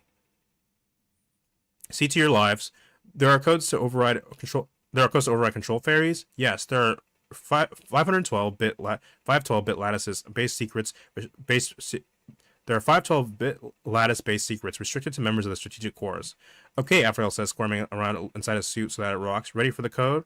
He then recites numbers continuously for just a little over a minute. How he loses count at around 70. He stops around the hundreds. Code rejected, the device says. What were you thinking? If you keep trying this, you might randomly guess the right code. Trillion and trillions of years after the stars go out. That's a rhetorical approximation. It would be longer. Even through a ton of Cav armor, Afriel looks stricken. What? I was sure.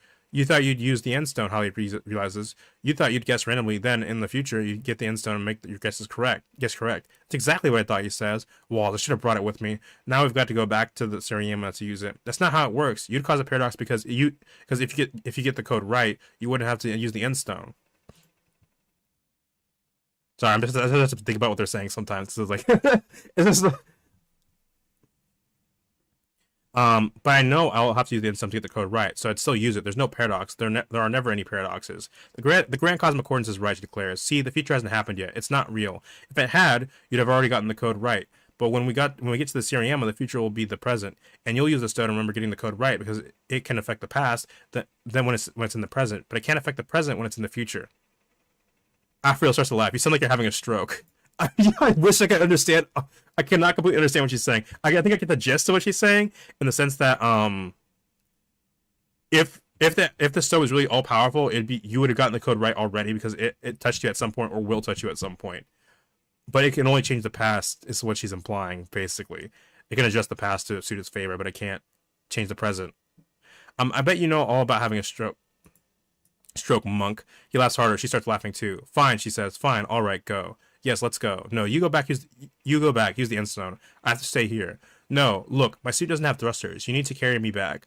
You'll have to climb along the outside of the station. He makes a sound of unbelievable frustration. You're not seriously going back to your militant church of laser death. I am, she says. I told you. I'm going to make my report and beg your pardon. Listen, Vapor Brain. The stone is lazy. It takes the simplest route. If you're not there with me when I use it, maybe it'll find a reason you were never here at all. Maybe you'll have died on the crossing, hit by debris, formed from a exploding ship. Maybe the stone will make it so you're gone. So this sounds kind of mean, but this was like, aw, so you do care. Like it made your sister gone, she says. He is silent. She cannot see him through his armor. Sorry, she says, but that's what you think happened, isn't it? You think the stone made your sister jump into a black hole, so you'd volunteer for a suicide mission to rejoin her, so that you'd have a crisis of faith, so that you'd flee to Cavron, so that I'd pursue you, so that we'd both be on the Seriema to get her through the blockades to the Eternity column, so the stone can leave Sothera. That's what you're thinking. You make it sound ridiculous, he says. I wouldn't make it sound so ridiculous. It is ridiculous. The stone wasn't there when she made her choice, but the stone touched me, and her choice was in my past. So it's important to realize that like Black does believe in free will, but I think specifically in this idea, it's like the idea that maybe it's not like Black is saying you can never be manipulated or controlled, right? Like Black and Blue both believe in like free will and free choice in that regard.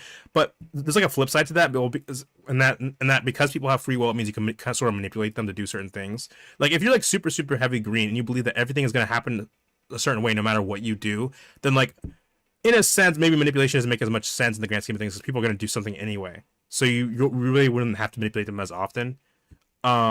Not to say you can't have green manipulative green characters, or you can't have green characters that believe in free will. But there's like a specific flavor of green I'm trying to refer to. But here we have like this idea that like yes, Aphrael believes in free will, but at the same time Aphrael was like, well, maybe my sister was influenced by this outside force. Not like in a Destiny sort of thing, but like this entity has like a will of its own and thus manipulated her or controlled her to make certain things happen. Aphrael, she says as gently as she can, you're meant to paradoxes to explain things that don't need explanation. You never believed in the next eternity. That's why you didn't take Sakar. I do believe, and so this is kind of like hypocrite. Oh, hold on. Well, I'm gonna keep reading because she might have a point. And I chose not to give the ensign to Servona because I guess I don't really believe in the sum. I don't believe that it's worth doing anything to maximize the sum, long term. Not killing innocents, at least. Yeah, well, obviously, but Aphrael, some people do believe. Maybe your sister believed. Maybe the stone had nothing to do with her choice, or with my choice right now, to stay here and face the consequences. That's what I'm doing, you understand? I'm going back to the free company. I have to present myself and be judged. So clearly, Halia feels guilty and maybe some sort of inferiority complex, but also has an interesting point here about, like, maybe this, like, what Halia's trying to say is the stone probably has limits. And the stone is probably not the reason that everything bad happened in your life. The stone might not be retroactively changing literally everything that's happening. He stares at her. Halia. She's startled by how frightened he sounds. If he actually likes her, it'd be a truly ridiculous degree of trauma bonding. I have to know, Aphrael. I have to know if Sir Vonem was influenced by the Instone, or by the hole I put in his head. When he slaughtered Toro Duan to let me go. Because if he wasn't, if he was obeying the sun commanded something I know to be wrong. Let me answer you, a voice behind her says. I did act in accordance with the sum, except when I let you go. I did that out of love, because I know you, Halia. I know you didn't deserve to be shot down dead for my weakness and my failure. I knew you'd come back. Oh yeah, he was in the prison.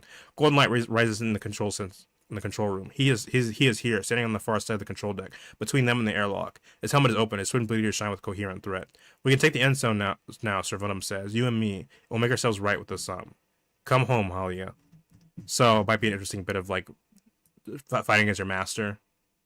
I thought about doing the next episode, like doing 2 episodes, doing 2 episodes today, but I'll probably do the next episode tomorrow. I'll probably do the last episode tomorrow. I'll probably stop for today. I'll play. I'm feeling this. I'll play a couple rounds of like Magic MTG Arena.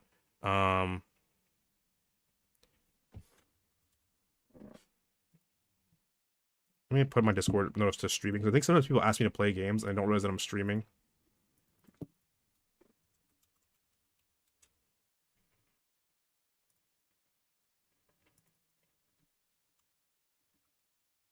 Streaming. And then I'm thinking about like maybe streaming Persona 4 Golden because I still gotta finish that. Probably won't do it today though because I think I want to draw or something. Well, I have the chance.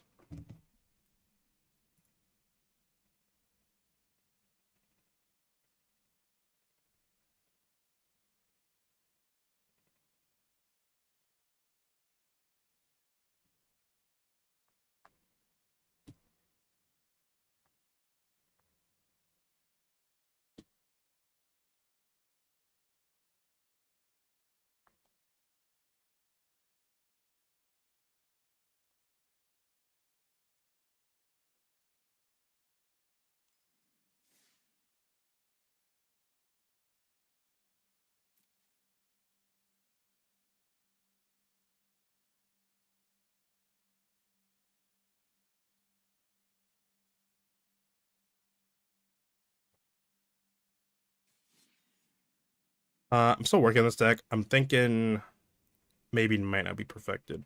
It's like weirdly, it just kind of feels weird to play sometimes.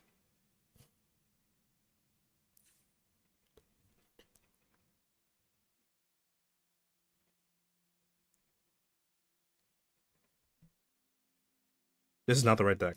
This is my enchantment deck. Because like I do want to put more lands in here because the original deck had like very few lands, but it's just so annoying because I feel like I'm missing land drops. I guess the only way I can justify is if I cut like is it like cut like Showdown of the Skull and then like Feather and then go and wouldn't like just ten District Legionnaire. I don't know. We'll try it.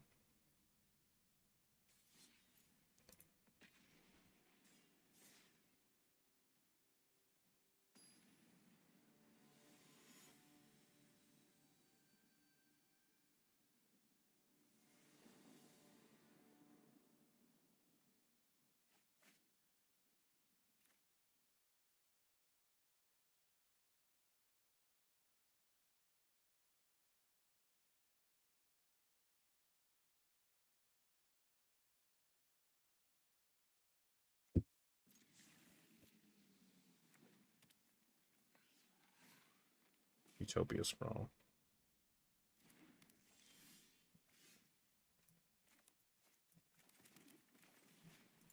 Monster Swift Spear.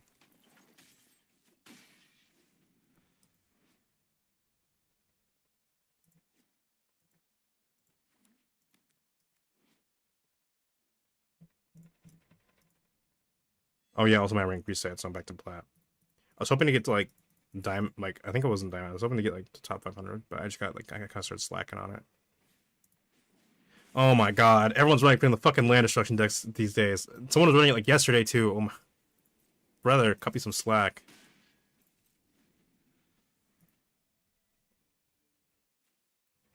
I gotta ask you, if anyone who plays this deck, are you having fun? Do you like seeing like the light leave people eye leaves people? Oh fucking Eldrazi too. Do you like seeing the light like leave people's eyes?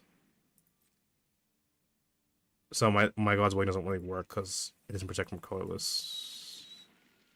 It's not an option. It's colorless and not a color.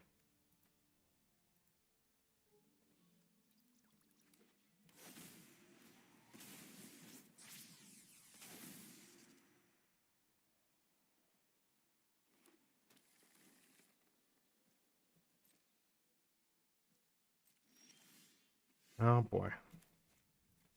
Okay. We'll leave one mana up for Illuminator for God's Willing. We'll swing. This is what I mean. I'm wondering if I should put more lands in this deck. But like at the same time, this deck kind of wants to be like low on lands. I'm still thinking about it. Because like surely we could cut like 10 district like Legionnaire or something for like 2 lands. Just like ensure we hit our land drops, but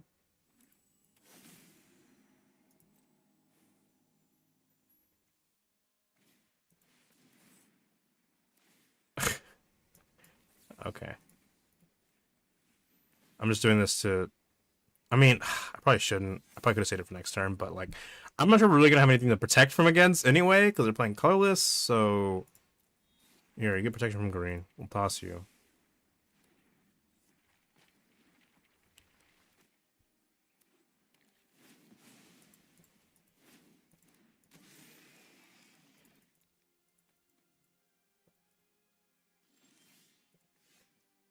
I guess we'll take a Defiant Strike. It's better than nothing.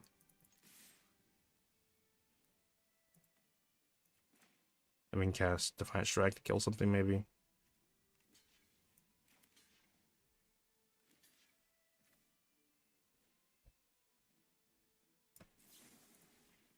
I think Hoplite still dies if I did my math correctly, but I think we can kill it that heralds the end. Unless they protect it, because it... Eldrazi Temple. Oh yeah, this was in Edge of Eternities. So again, another evidence that maybe Eldrazi called this, because I don't think Eldrazi built temples particularly.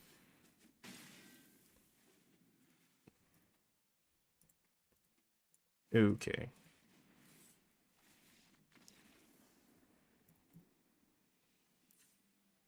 So I think possibly this deck is also just like the way the lands are structured is just unfun to play. Like I need more lands. I think I just have to cut. I'll just have to cut something in the future. Um, we'll cut God's Willing because we probably want Lawrence Escape. Destroy All Evil. I just don't think God's Willing is gonna do a whole lot because they're probably gonna. We could put Flowstone Infusion as like removal.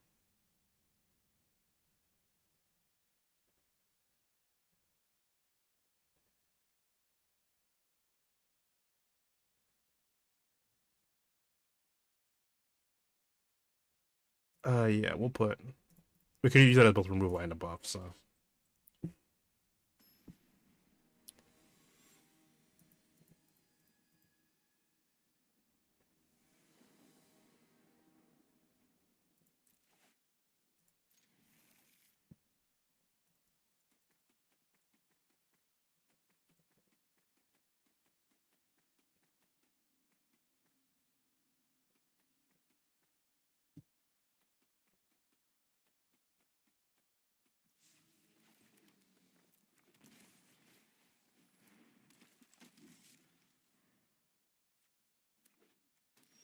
So they might destroy land again, so I'm thinking we just try to get down some creatures first. Swing. And then the problem is if they destroy our red, we only have Defiant Strike and Lauren's Escape. Destroy Secret Foundry. Yep. Okay, maybe we swing, use Defiant Strike, we'll try to look for a land. That's not bad. Also pretty good. We'll play the planes just because I feel like if we play a Secret Foundry, they're going to want to destroy it, and I think we're better off trying to pay 2 to play it next turn, then cast Monstrous Rage or something to catch them off guard, than we are trying to play it and then keep our mana up and then getting our shit rocked.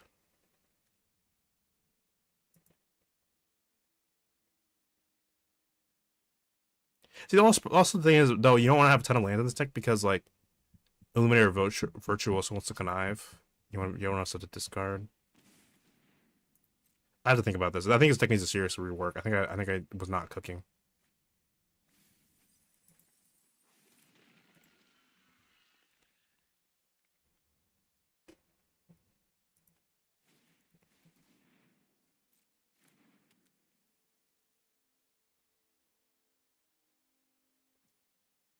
Maybe just grab the original deck and see how it plays a little bit more, just to try to better understand it. Pay 2. We just swing. Any blockers? We give this trample. We're probably gonna discard Monastery Swift Spear because we do want creatures, but they might just exile it. Like I don't know if Lawrence Escape really does anything. We'll keep Interstellar Anger, and then we could Lawrence Escape. I think we win. Oh. Okay, what are we working with? I think we just gotta roll. I think it literally depends on like luck of the draw at this point. We just have to go faster than them.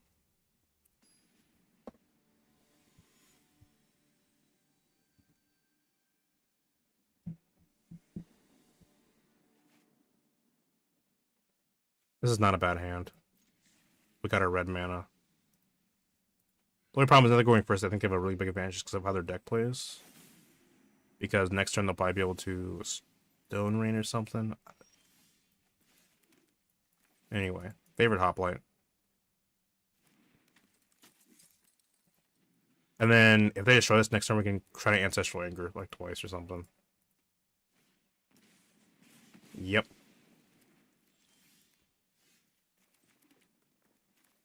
I think maybe but if they kill this, well, Ancestral Anger. Because if they kill my land, we're gonna be in a bit of trouble. So the next turn we can maybe like test District Legionnaire or something. Ideally, we draw another mountains because then we can Monastery Swift Spear then. And then Ancestral Anger or Reckless Charge.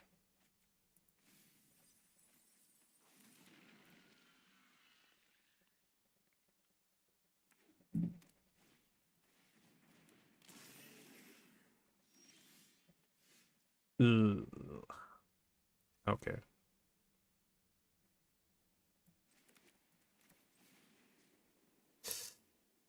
We'll do you. So now you don't take damage and you have trample. Oh, great.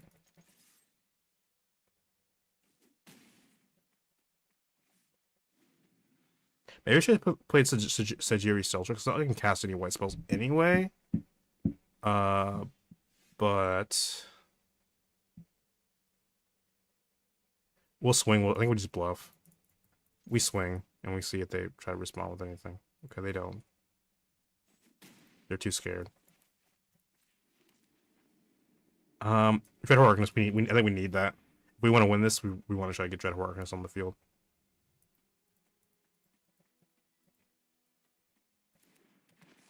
They could have some removal. It could be Kozilek's Command. Okay, seems a little overkill. It's owner's hand. Whatever I cast those. Okay. That seems like a really annoying card that I have not seen played actually a lot. So World Breaker.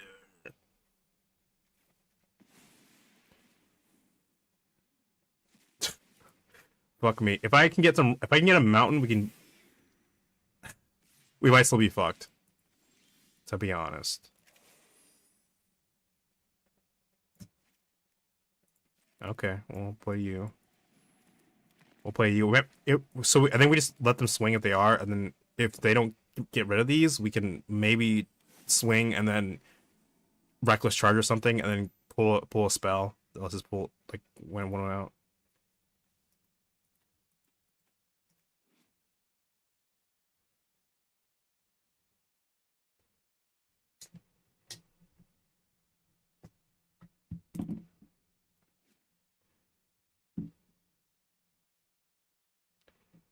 Maybe what used to happen is it used to be more of like a lesson learned deck. So maybe what used to happen is I used to like start like get that learn card that lets you look for a land, and that would scrub my lands a little bit. But now I don't have that, so it gets kind of annoying.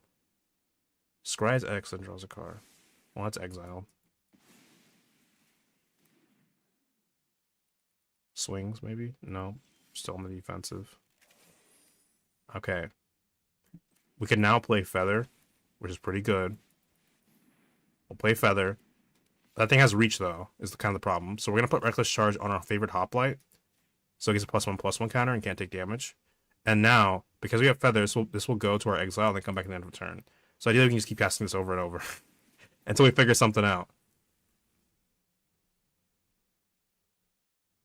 And Feather's ability already activated, so they kill Feather now. We still get the card.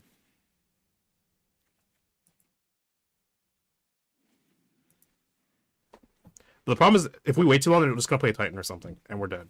Or Ugin. Yeah, I think that's over.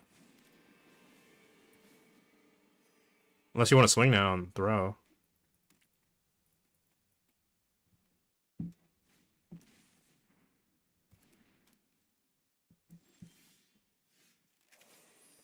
Ugh.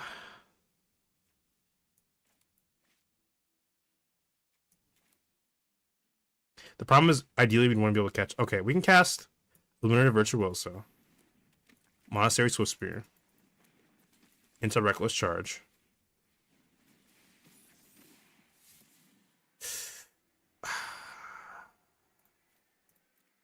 I'm not sure Shut on the Skulls is the one we keep, but and we just full on swing towards all of them because they might be low enough that we can pull some dumb shit. And then next time they can exile something, but I don't really know what the plan is here. If we were able to give that trample or Luminaire Virtuoso trample, that would have been big. Yeah, something's probably dying. Whenever you cast a card,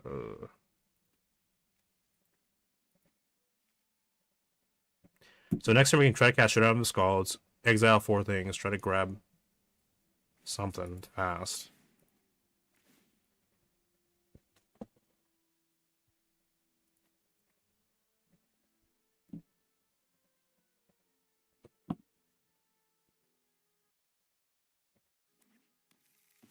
I'm just gonna look for a deck while they're taking their time.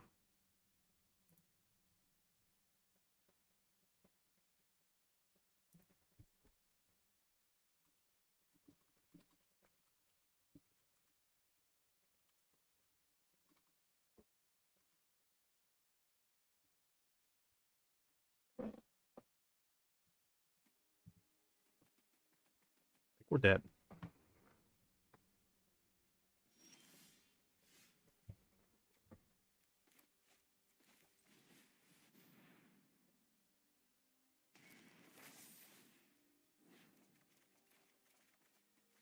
Good card.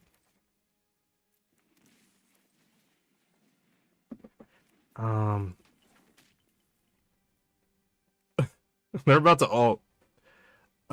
So it was either this we win this turn or nothing. I think it's nothing. So hold on.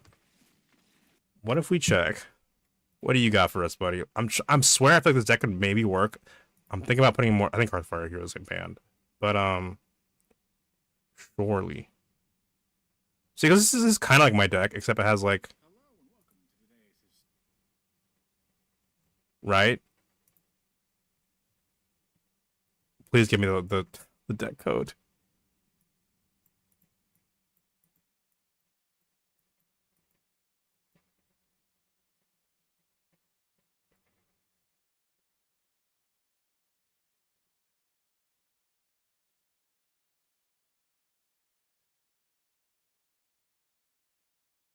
I don't want to. I don't want a brawl deck. It's a brawl deck. Yeah. Okay. MTG Feather. Historic.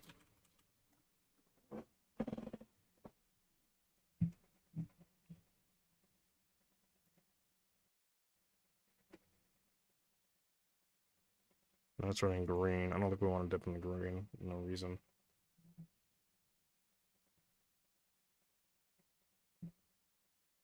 I don't want brawl decks.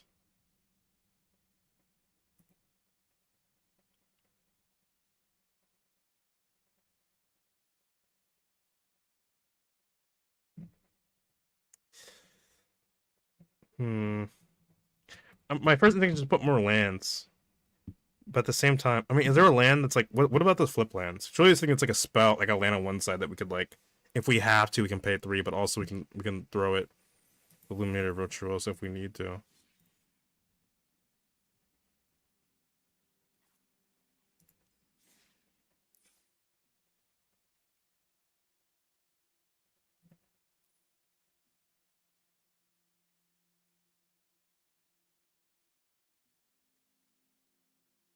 Like Kabura takedown, but the problem is the answer tap, and I feel like it slows that we want to move fast.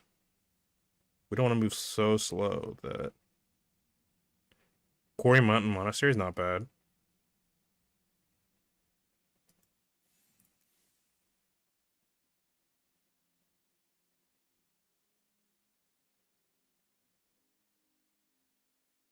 Because it lets you exile to draw cards if you're really desperate, and all our stuff should be cheap ideally. And it can enter untapped.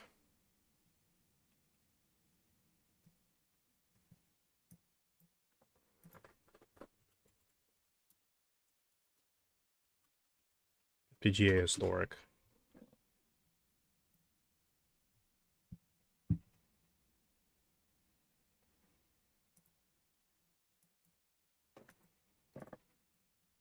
Well, the one I was running was Illuminator Virtuoso.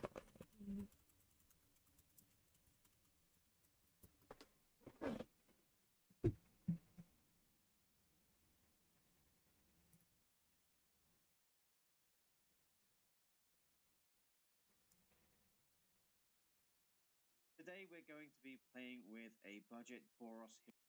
Budget. I think we can do a little bit better than budget for the time being.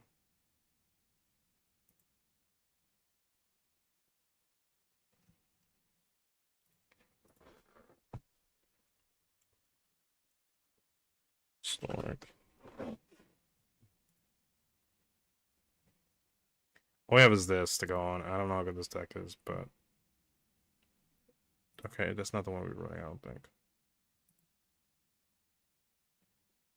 I think it's closer to what we were running.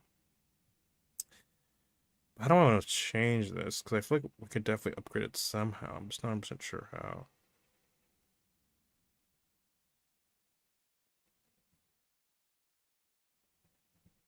Because we can definitely replace Ancestral. Well, that's card draw. Do they have They have Monstrous Rage in here.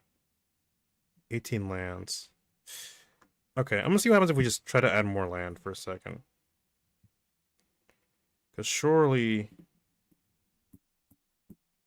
Thinking. How many lands does MTG think we should add?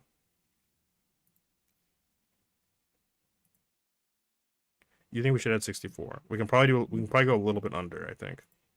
Right, because we can cut like 2.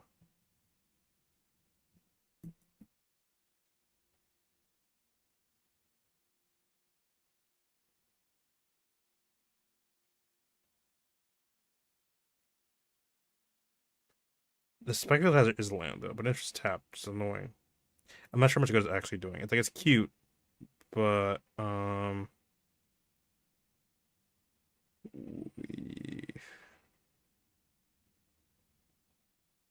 maybe we do cut Showdown of the Scalds.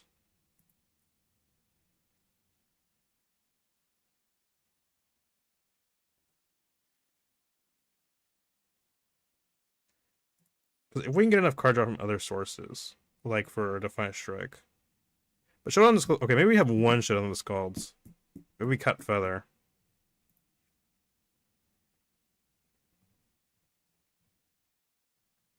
How many lands is that? 21, 22. We might be able to roll 22 lands. And then we can... That also wouldn't be bad to run. If what we want to do is attack.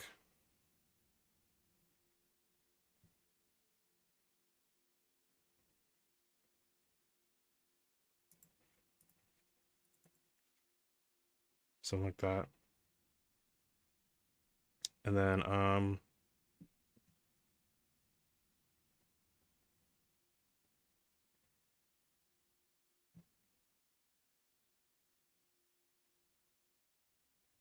we'll try this. This might be Thrawn.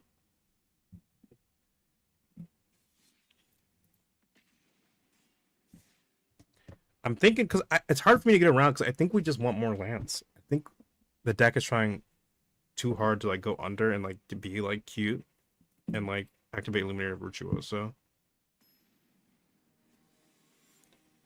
I'm thinking we were able to cut a bit of, like, cut some of the Monstrous Rages with the fact that, Ancestral Anger grants trample, because that's mainly why I want it, is because I want the trampled. The Monstrous Rage has the benefit of being instant, so you can do it to surprise your opponent. But... Holy shit, that's a terrible hand. We might not be cooking, chat.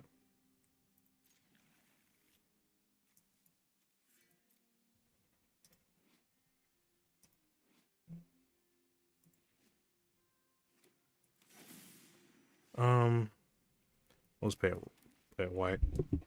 We'll play a red and then we'll mirror Virtuoso. Or probably 10th District Legion after they won't play anything. Just try to swing in for 2.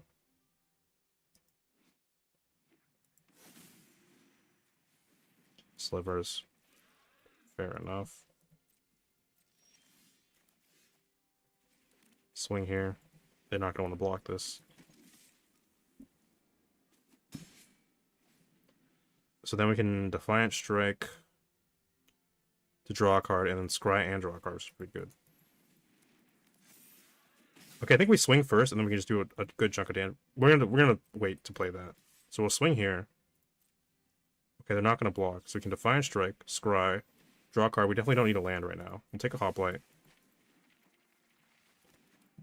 And then also Monstrous Rage, which is just mad damage. Not terrible, but I don't think we need that. Big damage. Favorite Hoplite. In the ideal world, I'd like to try somehow include Feather here, because I think Feather would be really, really fun if you can get that to go off, but I don't think Feather's going to work. I think we have to cut something. Uh-oh. They're also going to do 8 damage to me. We're too scared, though. You. We might need that removal. We might need the Destroy Evil. Although this does have everything ward. Or not ward, but they pay 2. It was ward before it was cool. Oh, well. Only with those. We're kind of fucked either way, because if we block this, we're not going to have anything for the crackback. We're just going to have like a Hoplite or some shit. So whenever I cast a spell,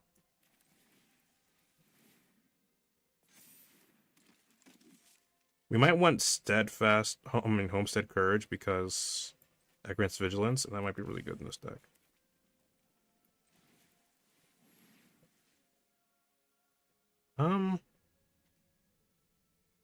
Where's the spell?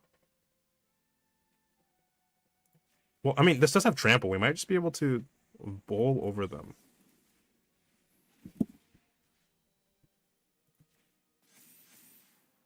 It's good. Probably not, but I can at least force them to block a little bit, maybe.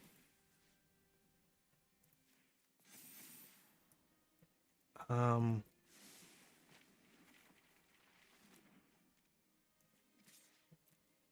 all I can think of is putting so much pressure on them that they have to block with some shit, so they don't have enough to crack back.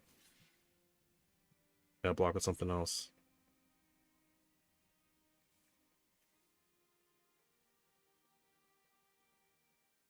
They're probably just gonna block with just enough to live, maybe. Okay, bold. I think they did the math, otherwise they can probably just kill me. Because they could have just fucked. Hold on. Does anything have trample? 4, 4, 8, 12. Yeah, we're just under it. Okay, we're probably gonna need that removal. See, that felt like a way better game though, with more lands than trying to get like 20 lands and like 2 tap lands. So rending volley would be pretty good, and it can't be countered, so we can literally just ignore the cost. Reckless charge is good. Do they have anything really that like we need God's willing for, per se? We might put it back in because I think the protection is just good. Destroy evil.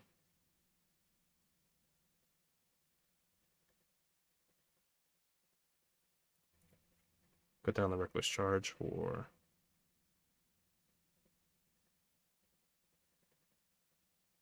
destroy evil. I think we do want a God's willing. We could maybe cut interest anger for God's willing because it does draw a card, but God's willing lets us get in for damage, which is kind of mad. Here.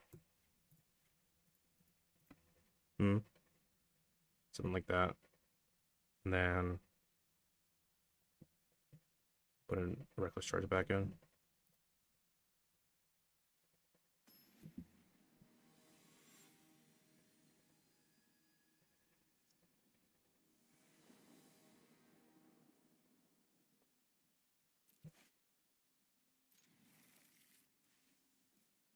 Okay. Plains, red. We save this in case we can cast it later.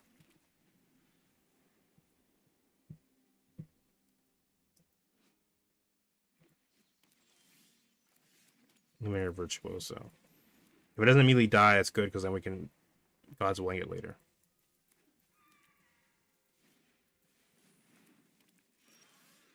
Okay. So we're gonna immediately just scare them. We're just gonna threaten to do like 12 damage or some shit. We'll get rid of you because it activates. We could honestly, God's willing, green, try to just get him as low as possible.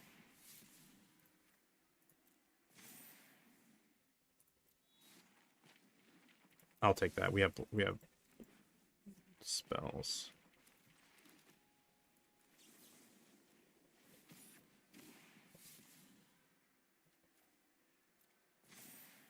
I immediately threw it away.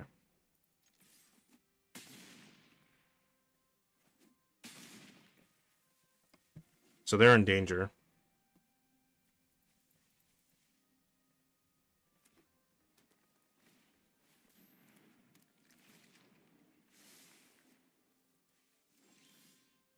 Okay, I think they're putting. Well, that happened to be good because Carless. So good for them anyway because that means they can block without having to worry, even if I grant protection. I'll play both these. So I don't think they have anything to really deal with creatures without having a sliver or something on the board. If they have a board wiper, we might be cooked, but.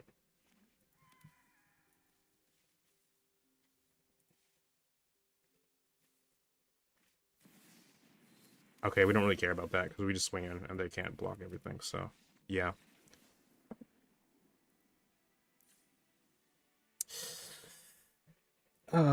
We might want to indestruct. Well, hmm.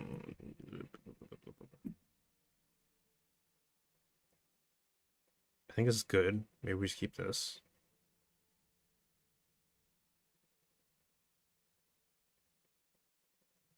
Keep rolling, rolling, rolling, rolling.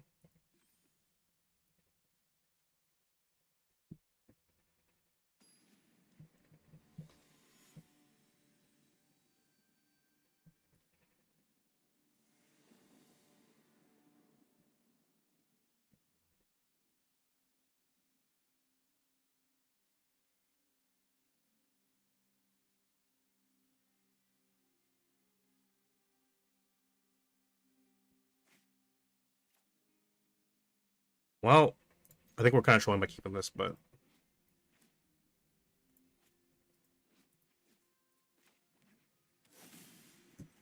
we'll play down the bugbear.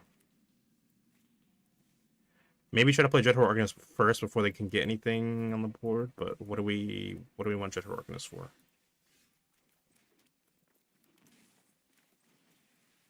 I'll play this now because then maybe next turn we can catch District 10th District Legionnaire, and then that can haste in.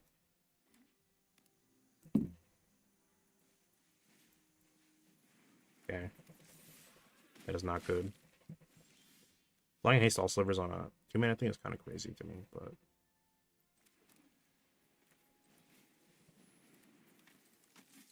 we could. They're not 4-mana that yet. We kind of need something good next turn. So we're probably just going to have to get a shit rock if we don't do something.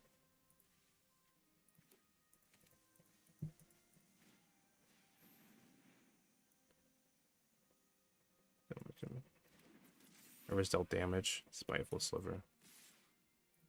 I think we might just be. I think we just got getting cooked.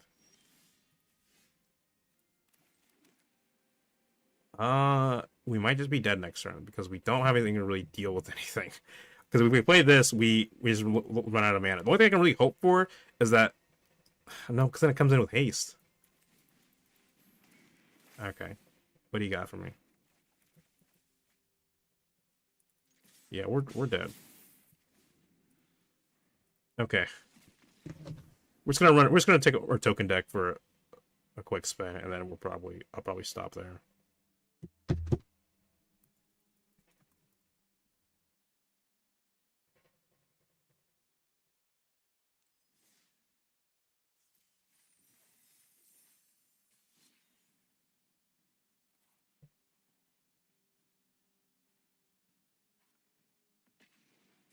We'll try. Let's take our desk deck here.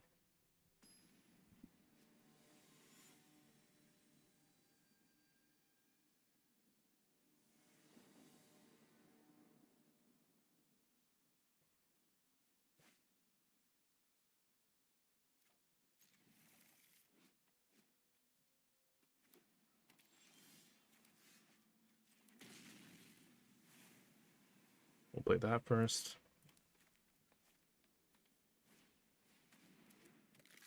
Emperor of Bones. Adapt to. Why don't you? Weird thing. Adapt a not submit card.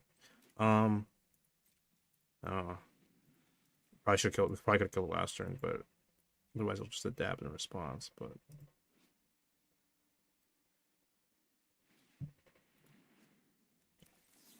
kill you. Draw a card. Don't need that. Okay, sure. Exile that.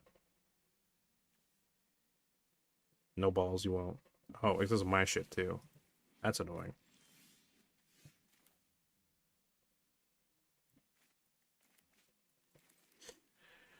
What do we want here? I don't think we're deep enough to care to exile to care to cast Orm's Chant. That is getting annoying.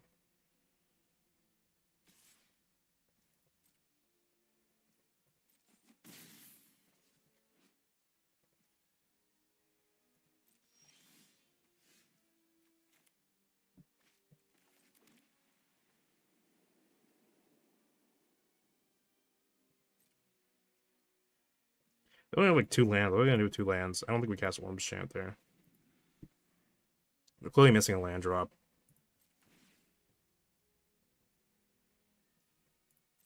Is it just exiling them? Is that all? Put a creature card exile with this creature into the battlefield and you control finite account. Oh, so you want a creature, but we don't have any creatures yet.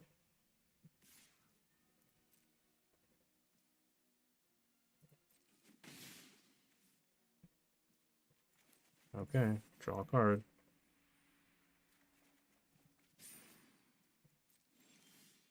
Where is all my shit, bro?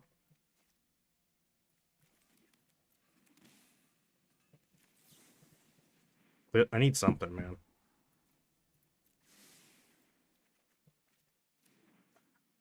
We might wait till next turn to cast that, because, well... If they kill it, that's probably all their mana. It's probably gonna be 2 to 3 mana to kill it anyway. So...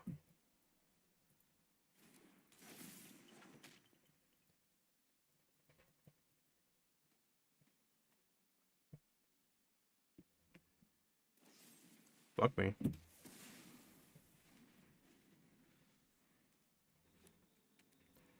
Oh, so you're gonna exile Ulamog the Defiler. Well... I think we try not to kill that thing if possible, because it's only doing 2. Okay, never mind.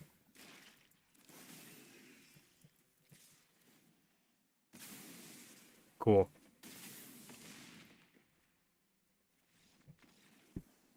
Okay, definitely maybe amp up the removal a little bit. But Petrarch's Humiliation is probably really good here.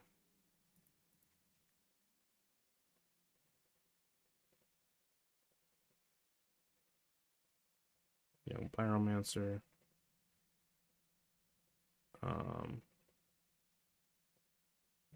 Able to Mirror Breaker. Maybe Protect the Negotiators even. We just want to be really fucking annoying.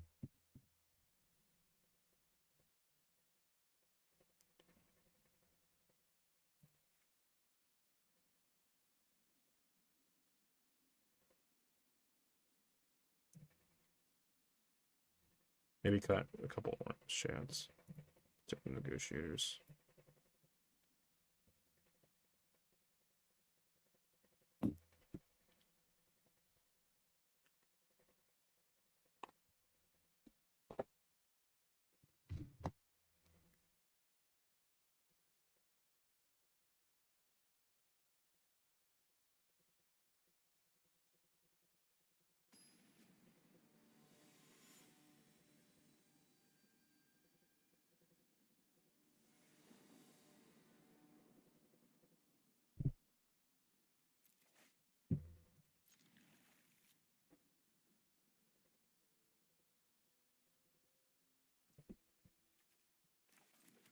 Tapped.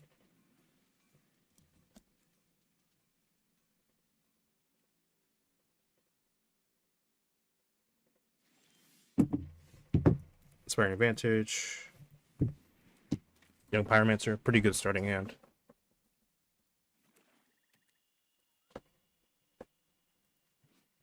Rinskar, keep Mandolin.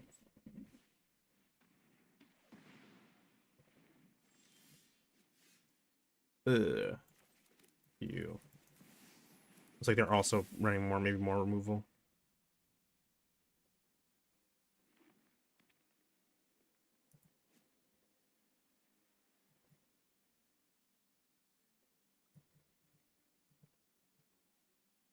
Gonna kill it. Okay. It's not good. I love like this 2 mana, like return target knowledge and card from your graveyard with like just put a single -1/-1 kind of like you know that shit's gonna be used for evil. Don't pretend like you weren't didn't know that shit was gonna be used for evil. I guess it's only when it enters though, we're probably fine. Wheels counter whatever they play next. 5.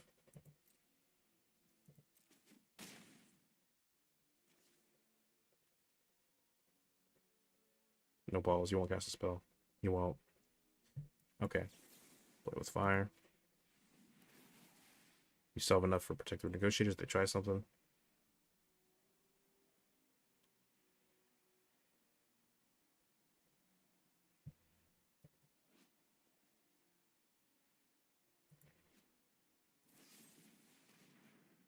I think we have enough to counter because we create a token in response to countering Bitter Triumph.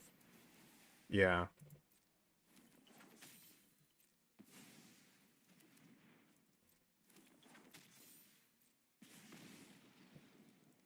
We don't really need that.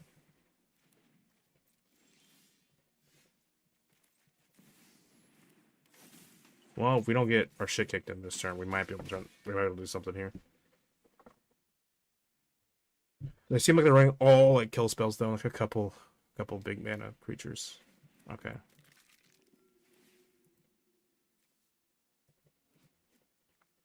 God damn it, dude. Ulamog the Defiler.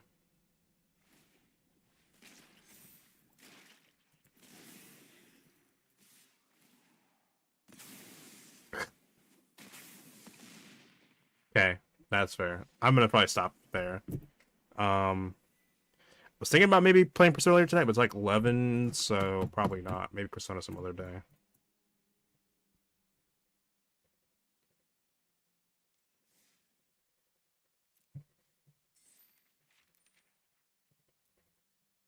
Wait, hold on. Did I do my dailies? Yeah, yeah. Cast green and black spells. We'll do that some other time. Give me this shit though. Blink Moth Nexus.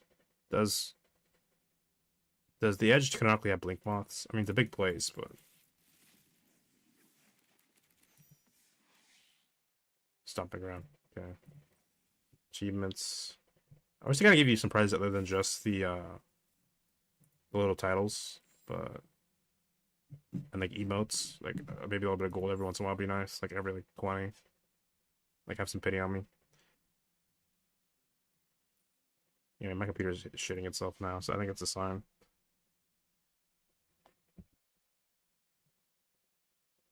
Anyway.